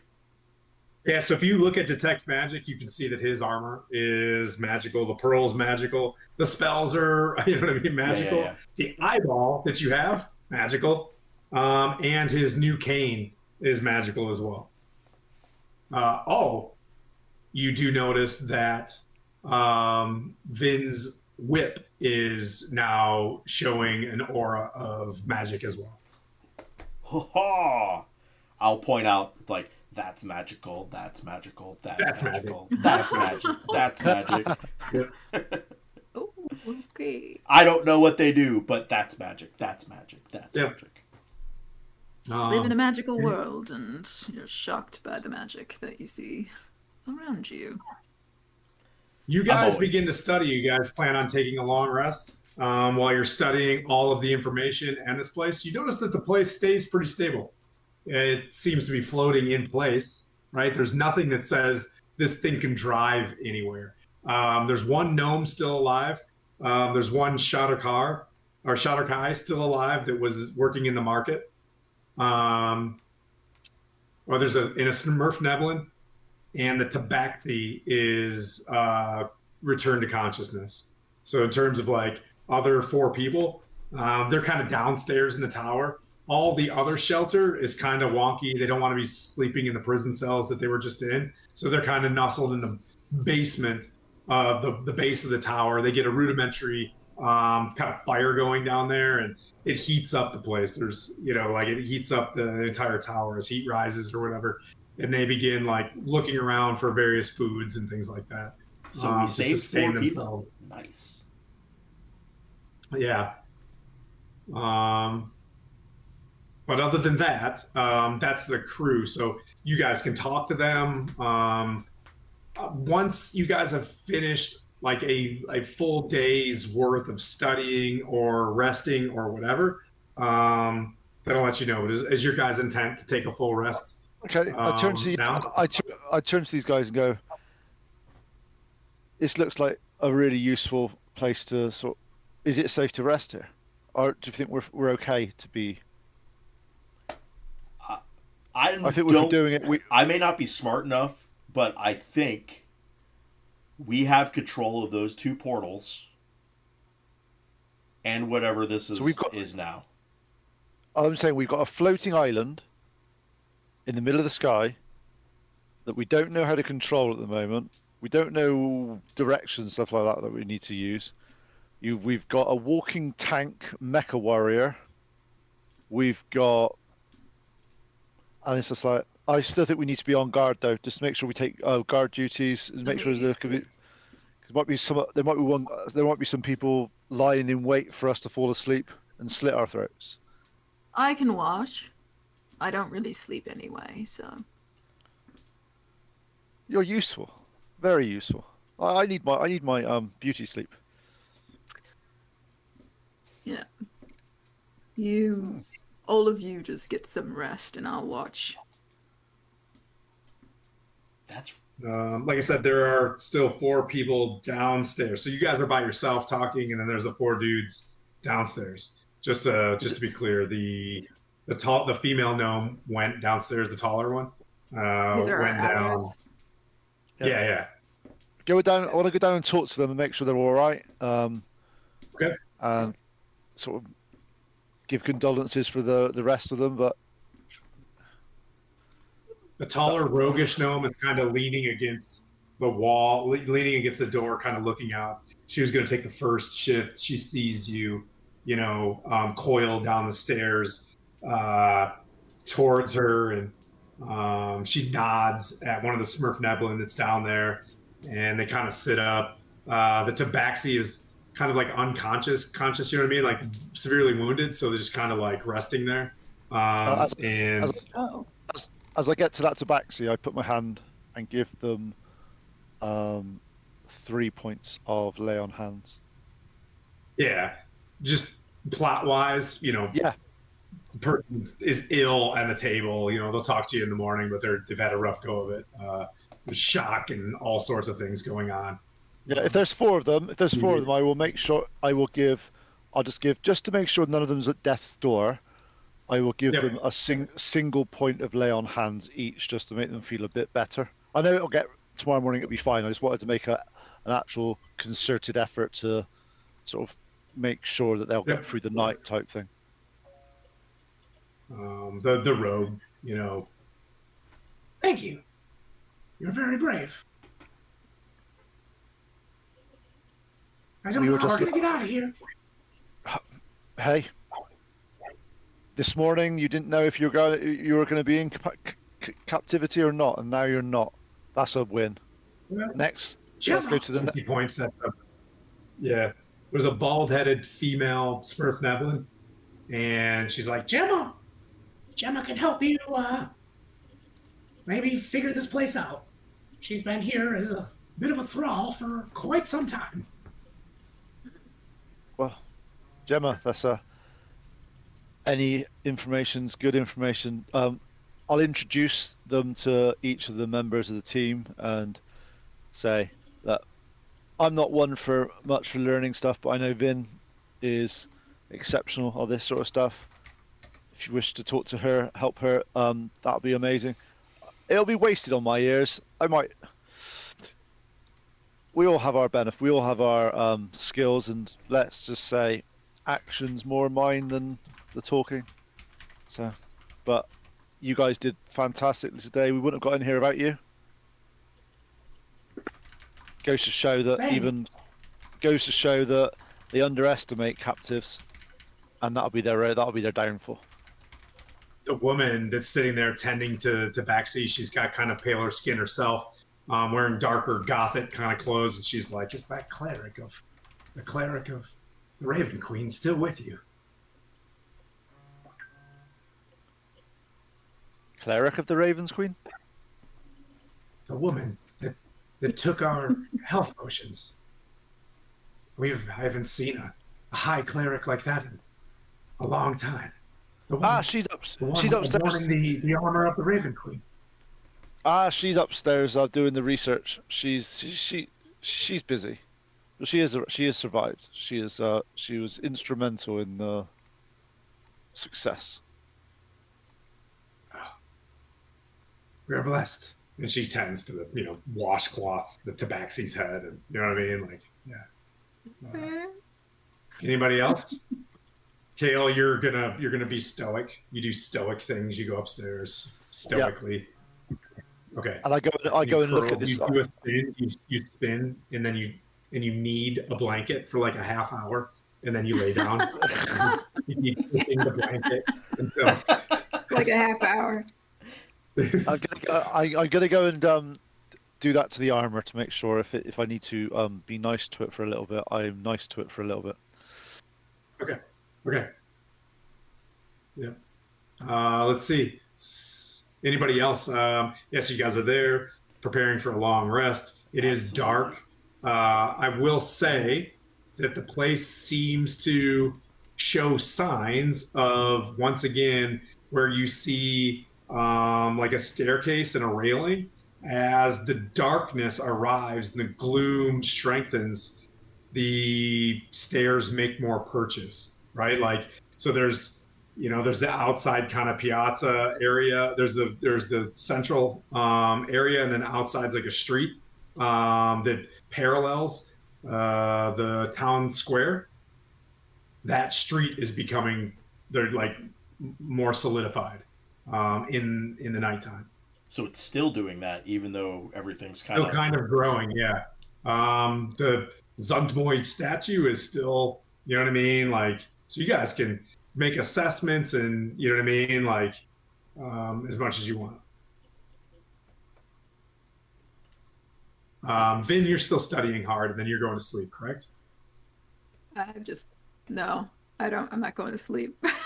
Oh yeah, but you're going to study through the night, basically. Let's say you'd have to rest your brain at some point in time. I don't know. Anyways, I was gonna stare off into space. Yeah.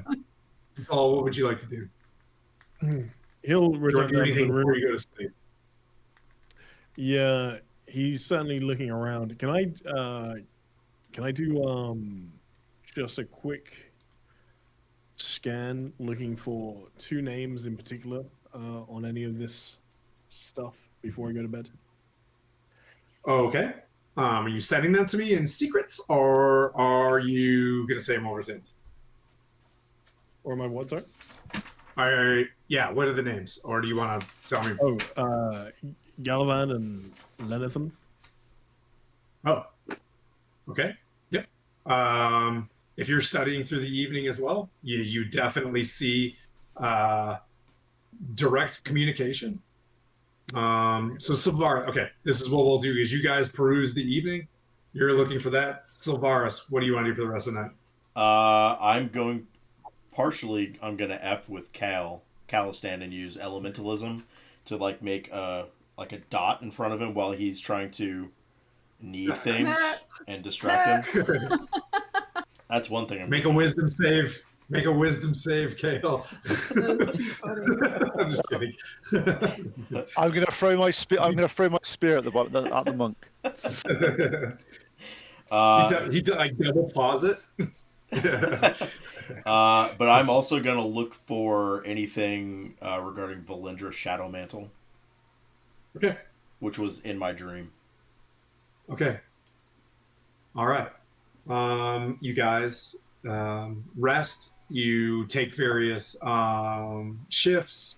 If you go outside collectively, and probably the top of the tower is the best place to patrol. As you look around, you see distant cities to the east.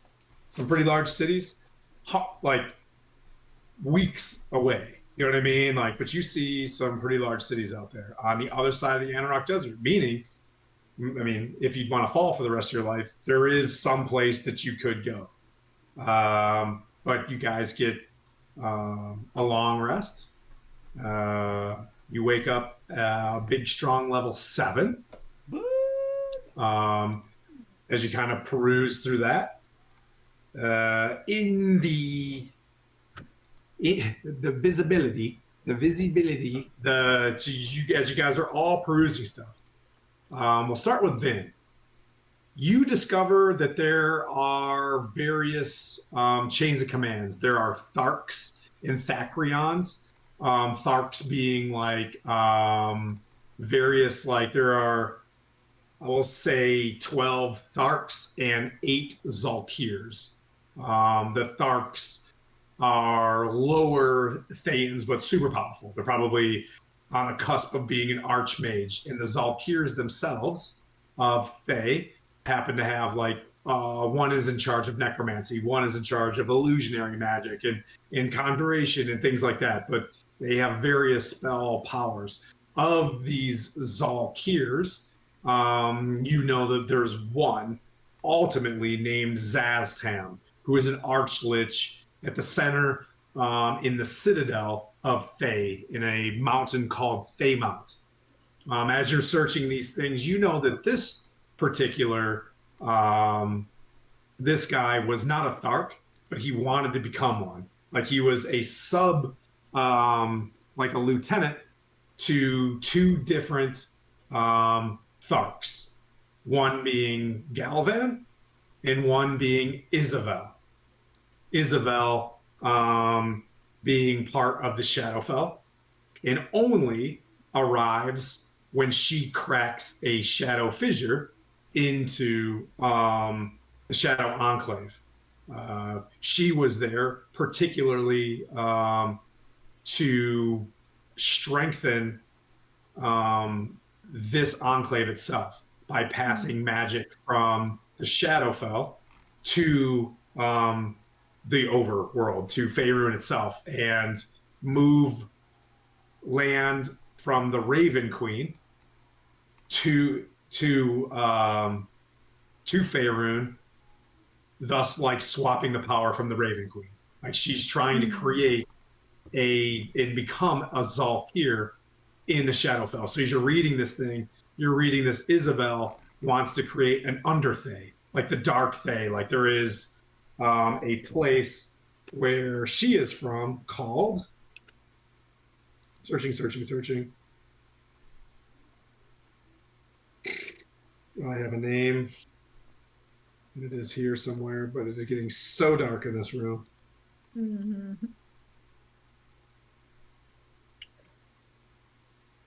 Oh, I wrote it down.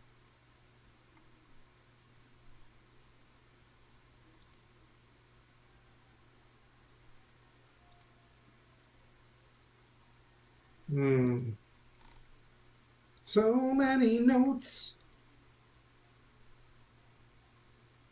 I'll have to find it.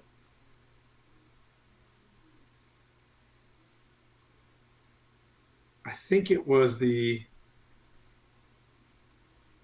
Stay with me just for a sec. Mm-hmm. Please hold. Your call is important. Please wait.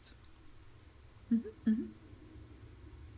Red Wizard, turned right to it.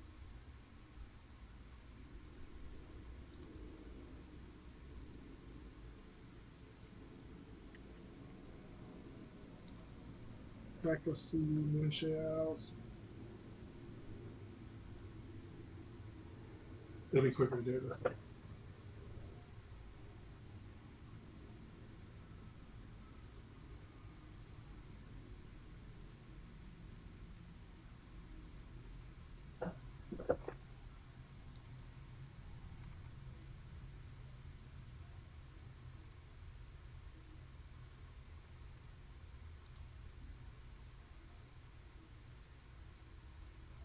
All right. She is in the Gloomfall Mountains. So she's from Gloomfall.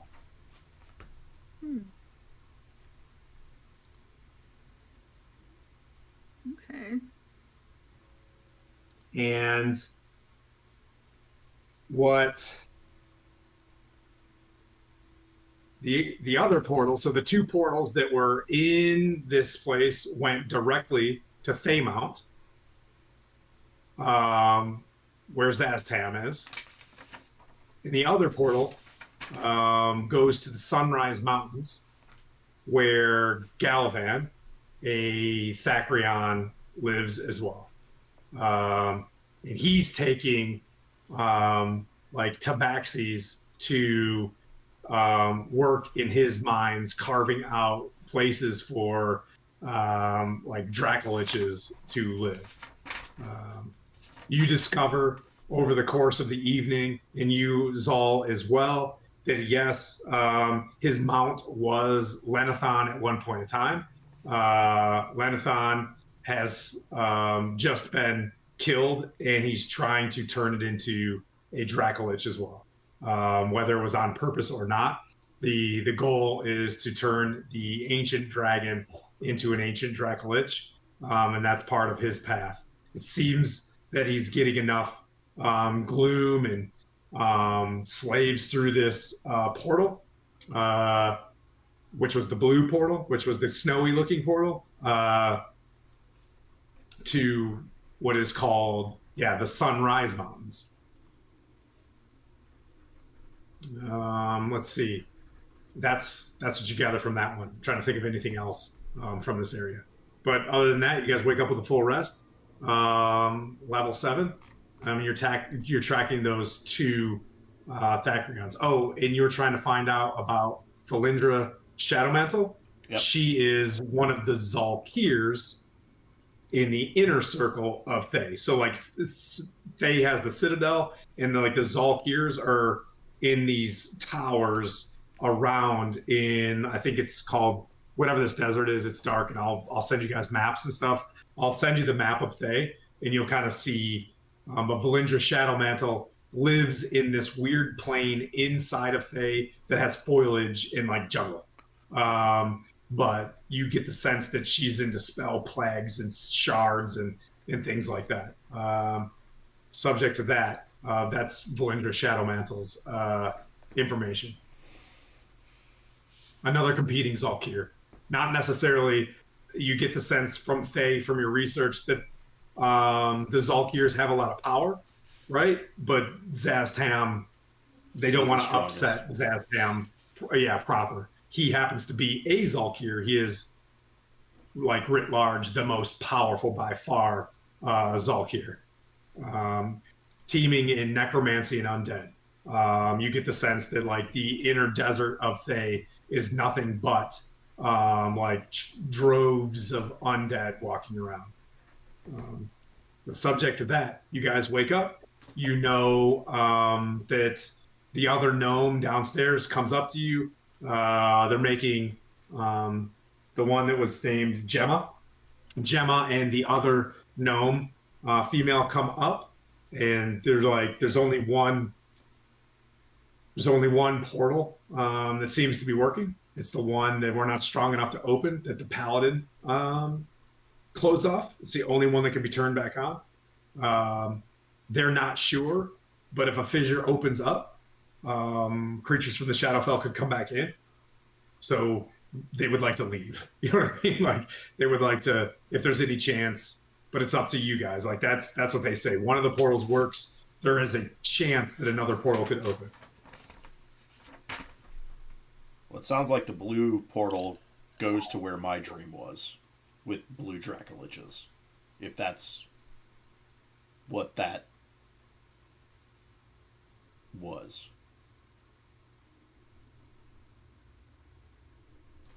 So, the only other thing that I would want to try to do is figure out what all this magic stuff is that we got. Yeah, I'll list that to you guys as well. There's a spell scroll of knock, a spell scroll of blink, pearl of power. His armor is enspelled, but it's nothing. That's well, I want to get offline with him on that one. You found an enspelled cane, and it's got 1 charge of counterspell per day. Sweet. And the dust of disappearance was in the vial. Oh, and that's Earsat's eye. You can look it up. It's an eye. If you poke your eye out, if you lose an eye, it can work. Hell yeah. But what I would like to say, you can roll it under a door. Like if you attune to it, you can like roll it, you know what I mean? And you see stuff. Or you can throw it and see stuff. You just have to go find it. You said Earsat? EARSAT? Yeah, Earsat's eye. Yeah, yeah. It's just an eyeball that you can chuck and you know what I mean? Like, I mean, you could drop it in the water and you could swim to yourself and find the eye. You know what I mean? Like you could, but yeah, I'm empowering Earsat's eye to be more of like you could just chuck it. Sweet. The subject to that, yeah, you guys are up. You guys have 4 people with you as well. There's that rogue gnome that's kind of sitting there, kind of keeping to herself now. The Tabaxi is still kind of lethargic. The Tabaxi woman, Kathir, is who Vin met. That's the Shadarkai that's downstairs. Like Shadarkai, like not even level, like NPC Shadarkai. There's nothing super fancy about her at all. Are you sure he's not one that we've met, that we've used in a previous campaign for something else? You sure? Just checking. No, it's not. Okay. He's not one of my murder hobo Shadowkais. No? Okay, cool. Right. So you got Kathir and Zema are the only ones you've got to kind of like introduce yourselves to. Mm. So we've got a number of things, and we obviously need to get off this island, or do we use this island for other purposes? Do we even know how to talk to Gemma and see if there's any way of controlling this, where this goes? Is there? So Gemma has tough time speaking. She speaks like such gnome that it's like hard to understand, but the other gnome can speak to her.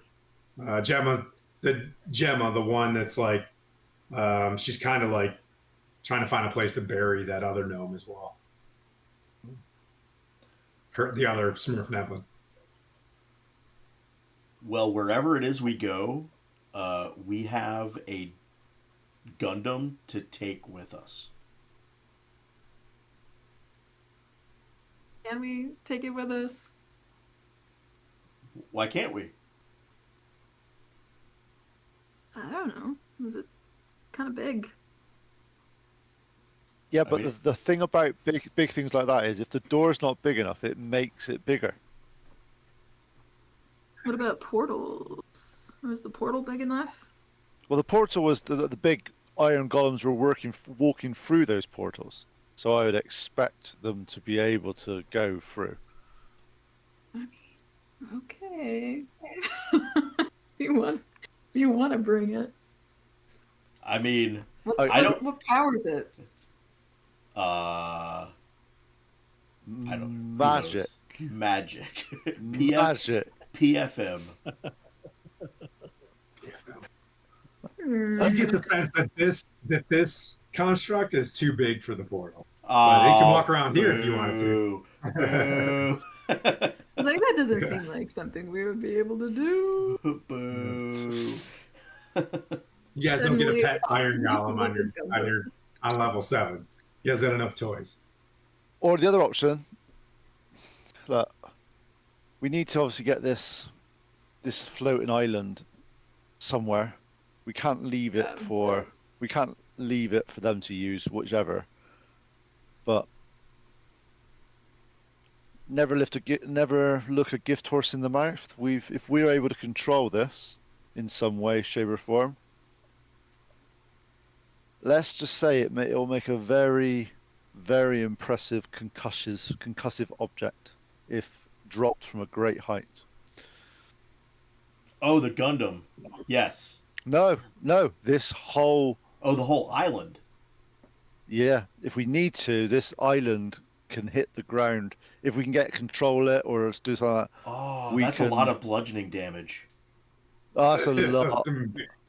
It's huge. Because I don't want to leave this for the Zolkirs to use and to do other things with. We either use it, or we use it as a base of operations, and we see what we can do to secure it, or we put it out of commission. And to put it out of commission, we might as well make a very good impression somewhere in Thay.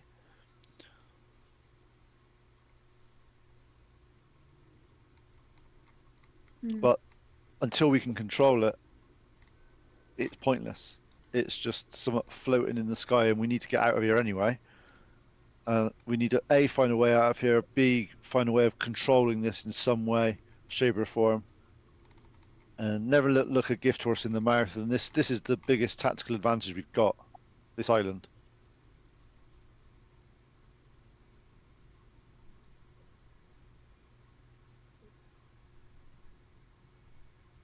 What's your thoughts, Zol? It's all depends whether we can get it to work and crash it on command, but I can normally crash things. I can normally crash things pretty well. Maybe not on quite on command. Command is a subjective term, but first of all, we've got to be able to. At the moment, we don't even know how to control it. Is there anything we've got? Was there any of information here? Does Gemma know anything about it? Because do we even know where controls are for this island? Or is it even movable? It seems like this entire place is just materializing around us. So magic. could be tethered to the, could be well tethered to the area. Gemma's sitting there, but she can't communicate with you. The rogue walked off, like kind of searching for stuff as well, just like in the town center.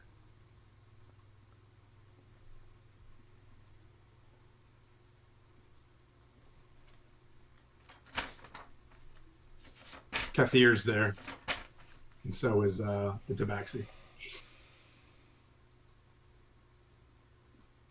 Well, how about we talk to we talk to all the NPCs and all that and say, let's see if we can search everything on this island. And find if there's any rooms that we're not aware of. Is there any controls? Is there any? Because we haven't fully explored this place yet. I agree. Let's split up and look for clues. Yeah, you guys search all you want. It's a very simple, like, town square. You can see that a lot of the things look like it kind of stops when the sun comes back up. The gloom gets kind of defeated by the radiance. It's kind of staying stable. You see the gnome that kind of knows how to speak to Gemma, kind of chilling there. She's been there the longest. Kathir doesn't really know how.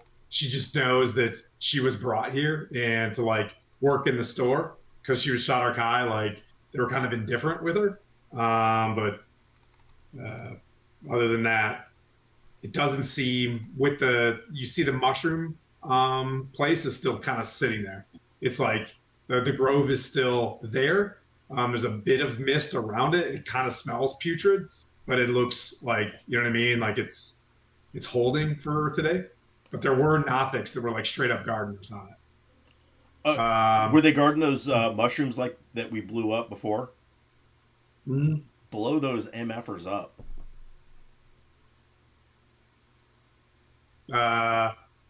The Gemma's there. If you go to like strike them, Gemma like walks up. She's like, "Oh, You know what I mean? She like makes this noise, and then she runs off and grabs the taller gnome, and she walks up and she's like, "The gnome is saying that if you kill this grove, this thing will fall from the sky." There you go. We know how to make it fall. Wow. The Shadowfell is pouring in through their rituals, is what Gemma's saying, but it's not going to grow anymore. I would suspect that folks from the Shadowfell will return. I'm not sure when, but when they do, they'll probably bring folks in to take over this island. Say to Gemma then, via the translator, is there any way of making this island move? And she, bibbly bobbly, boobly boobly, and she comes back. She's like, no, it's just bringing in. It would take a great deal of magic, some other sort of magic or construct to make this move. But no, this is too heavy, and it's tethered to its exact opposite in the Shadowfell. I'll turn to Vin. What do we know about the Shadowfell? I think we went through it a few months ago before we met you, but it was only a very cursory move, and I don't know too much about it. Sylvaris, Zal, what do we know? I don't know much. Don't finish that. Bloody depressing, full of Yeah. illusions. And I'd rather I not know I love you. Would Vin know anything about the Shadowfell, given her history? You probably no. You were just a normal, you know what I mean, like Yeah. dude, long time ago, and then whatever happened and shunted to the Shadowfell. Yeah. Yeah. And you're the normal, you know what I mean, like duchy or kingdom, and then burp. Yeah. Nope. I don't know much about it either. Okay. Just trying to figure. As I sort Kathir of, goes in like points. Kathir points. She's like, I am from the Shadowfell. It's just the opposite of this, built on gloom and stuff. Like, and she briefs you guys what you already know about the Shadowfell. There are different regions. Like, Shadowfells aren't connected to other planes of the Shadowfell. Like, Strahd would be a Shadowfell. The Raven Queen is one, and there's all these different ones. Where she's particularly from, it appears that there are drow fighting the Raven Queen citadel there. Yeah. She's like, but one spot's as good as the next. I don't mind this place. but in that case, then we need to spend as much time as we can. The only way off this island that makes any sense, other than jumping, is to get one of these portals back up and running. I know I shut one down. Yeah, we can open that one. The other one's destroyed. The other one's destroyed. It was shot by the construct. Okay. Which makes sense because that was the one who has town, so he blew it up. That'd be like, you know what I mean? Like, that one's shattered. So I walk up I said, look, all we did was push the handle one way and it turned it off. Should we just push the handle back the other way? But if the portal comes up, what are we going to do? Are we going straight through it? Or are we staying here? I mean, I think we go. I guess it sounds... Because we could see into that, right? Into that portal. And it looked like, and what we saw was like the top of a snowy peak, right? Which is what I saw in my dream. So it's like, I think we need to go to that. That is part of my dream. Okay, well, snowy place. Go round anywhere around here that's obviously robes. I don't care if they're from dead people or whatever. Anything we've got, furs and all that, we're going to take them. So we've got, for us and for the NPCs, we've got as much warm weather clothes, and also Okay. take some anything that we can salvage from here in terms of food, wood, anything like that. And once we get that ready, Cal's just basically going to go up and go, we've talked about this enough, let's go, and just push the lever. It opens into a spherical like portal, like in a circle. The ice blows in. As you look, the golem is gone. There's a tracks just heading off to forever. You know what I mean? In like one direction. Um, the other 4 NPCs are kind of like with you, and they're planning on going with you guys. The rogue, speaks in Gnomish to the other one. They're like, "Are we leaving the island or?" I talked to Ashley. I turn to the team and just go, there's one thing we can't leave here in its current state. This Gundam that we found, is there any way we can booby trap it in some way that if someone else uses it without doing something, it causes them damage rather than, because we might come back, or are we looking at just making it do a high dive off this island and dying? Why don't we do this? Why don't we have it walk off the edge just falls into the desert? 1, 2, we blow up this entire Island. statue area, and then everybody that way, and then as soon as everything's done, we run through the portal. This city falls out of the sky, and it's what is below us? Is there anything that this could land on and we're over the we're over the desert. We're in the desert. There is nothing below us. Okay, so how about we, obviously, that way it's not usable to nothing is usable to anyone. Let's do that. I'm in favor of that. The Gundam falls off. The city falls on the Gundam. Everything blows up. I don't think we should destroy the city. Because It's people live here, right? no, well, no, it's a portal to Shadowfell. That's all it's here for. That's empty. Yeah, it's empty. Other than the 4 people that are still alive. Yeah. Well, what about this one in her shop? No, she wants to come with us. Oh, she does. Yeah, she's like, yeah, I'm with you guys. She's like, I met Mrs. Yeah. Yeah, she was there in anything in the shop that's useful for us? No, you guys found everything that's useful. I listed the list of magical stuff. There's 500 gold pieces as well that you guys could, like, if you're scrambling everything. Yeah, there's 500 gold pieces. There's plenty enough. There's, you guys made an effort to find cold weather gear. You can spend a day, you know what I mean, like finding jackets and things like that. But other than that, Gemma, is messing around with the inside of the. Did you guys want to leave and then blow this place up? I think so. All right. Yeah, These portals.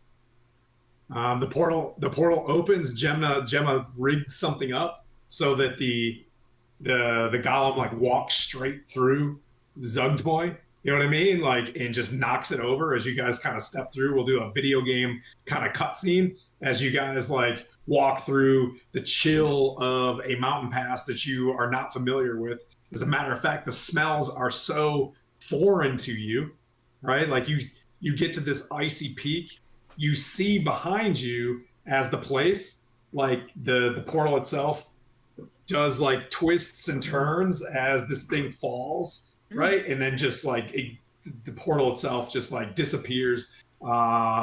Dust and heat from the desert itself blows through the portal. Your hair kind of, pushes to the side as the last bit of warmth as the portal shuts. On the other side of the portal, you guys are looking down a low escarpment. You see in the distance, like Mount Doom, one large Mordor-like desert in a tiny, but like 100 miles away, like a singular mountain with like a volcanic plume and like steam coming out of it. You look to the north, you see more barren, the Caucasus to the to your north, and you see a sea from where you are, probably like 6,000-7,000 feet up. And then like the chill kind of hits. Your party of 8 now are kind of with you. A tabaxi spear in hand. The gnome brushes her hair back, and she's like, well, I guess old Jomna Gleamsliver is with you guys now. And she's like, wherever we're at. And that's kind of where we'll pick up in the next session. We'll kind of figure out where you guys head off this giant mountainside. I like the change of environment. Oh, yeah. I'm not a big desert person myself. It's a bit chilly. I like the cold. No one say it. Go on. No one say it. What'd you say? The cold. I thought it said someone was going to say the cold never bothered me anyway. Yeah. I knew what you were thinking too. No, Landina's not here. It's okay. Yeah. Above table, you guys are now like 500 miles away, farther than anybody in any of our campaigns have gone. We're just totally remapped and homebrewed. I have no idea how Fae works, but we're going to figure it out together. We'll Sounds good see. to me. Yay! Yeah. And we'll see each other. Let's see. The next go at this would be what, on the 28th, I believe? Yeah, Yep. the 28th. Yep. That's it. As we finally turn the page and we're all in Fae. So do you want to, let's go to Bella, since she's one of our stream teams with the Lord Gazumba folks. We'll go to Bella's Deadly. She's an awesome streamer. I think they're playing like Fork Knife or Paladins or whatever, one of them first person shooter guys. But thanks for sticking it out. I wanted to do a quick level 7, like 3-session fight so that you guys could all storm, norm, and form in Cog's ladder together. And welcome, Kate. Welcome to the team. Welcome to Stronghold. We hope we get our healer back in the next session, because this was brutal. I had to pull some punches today. I'm not gonna lie. So. Is she coming back next week or into the next session? Next session, hopefully we'll get Coco back. Okay. Sweet. Yeah. Yay. Yep. But yeah, level 7, and we'll be off. We'll be off to Bella's, but diddly, whenever you want to punch to that. Yep, here in about 5 seconds. We'll see everybody on Wednesday. Hey guys, thanks, Krogger here. Thanks, Silisk, for hanging out. And Vancouver, I see you on there as well. Happy holidays. Yeah, bye. Happy holidays. Graveyard glitter on our shoes tonight. Cute curls round the mausoleum door. Pink stamps on ours say back for more. DJ spins a heartbeat, thump thump, heat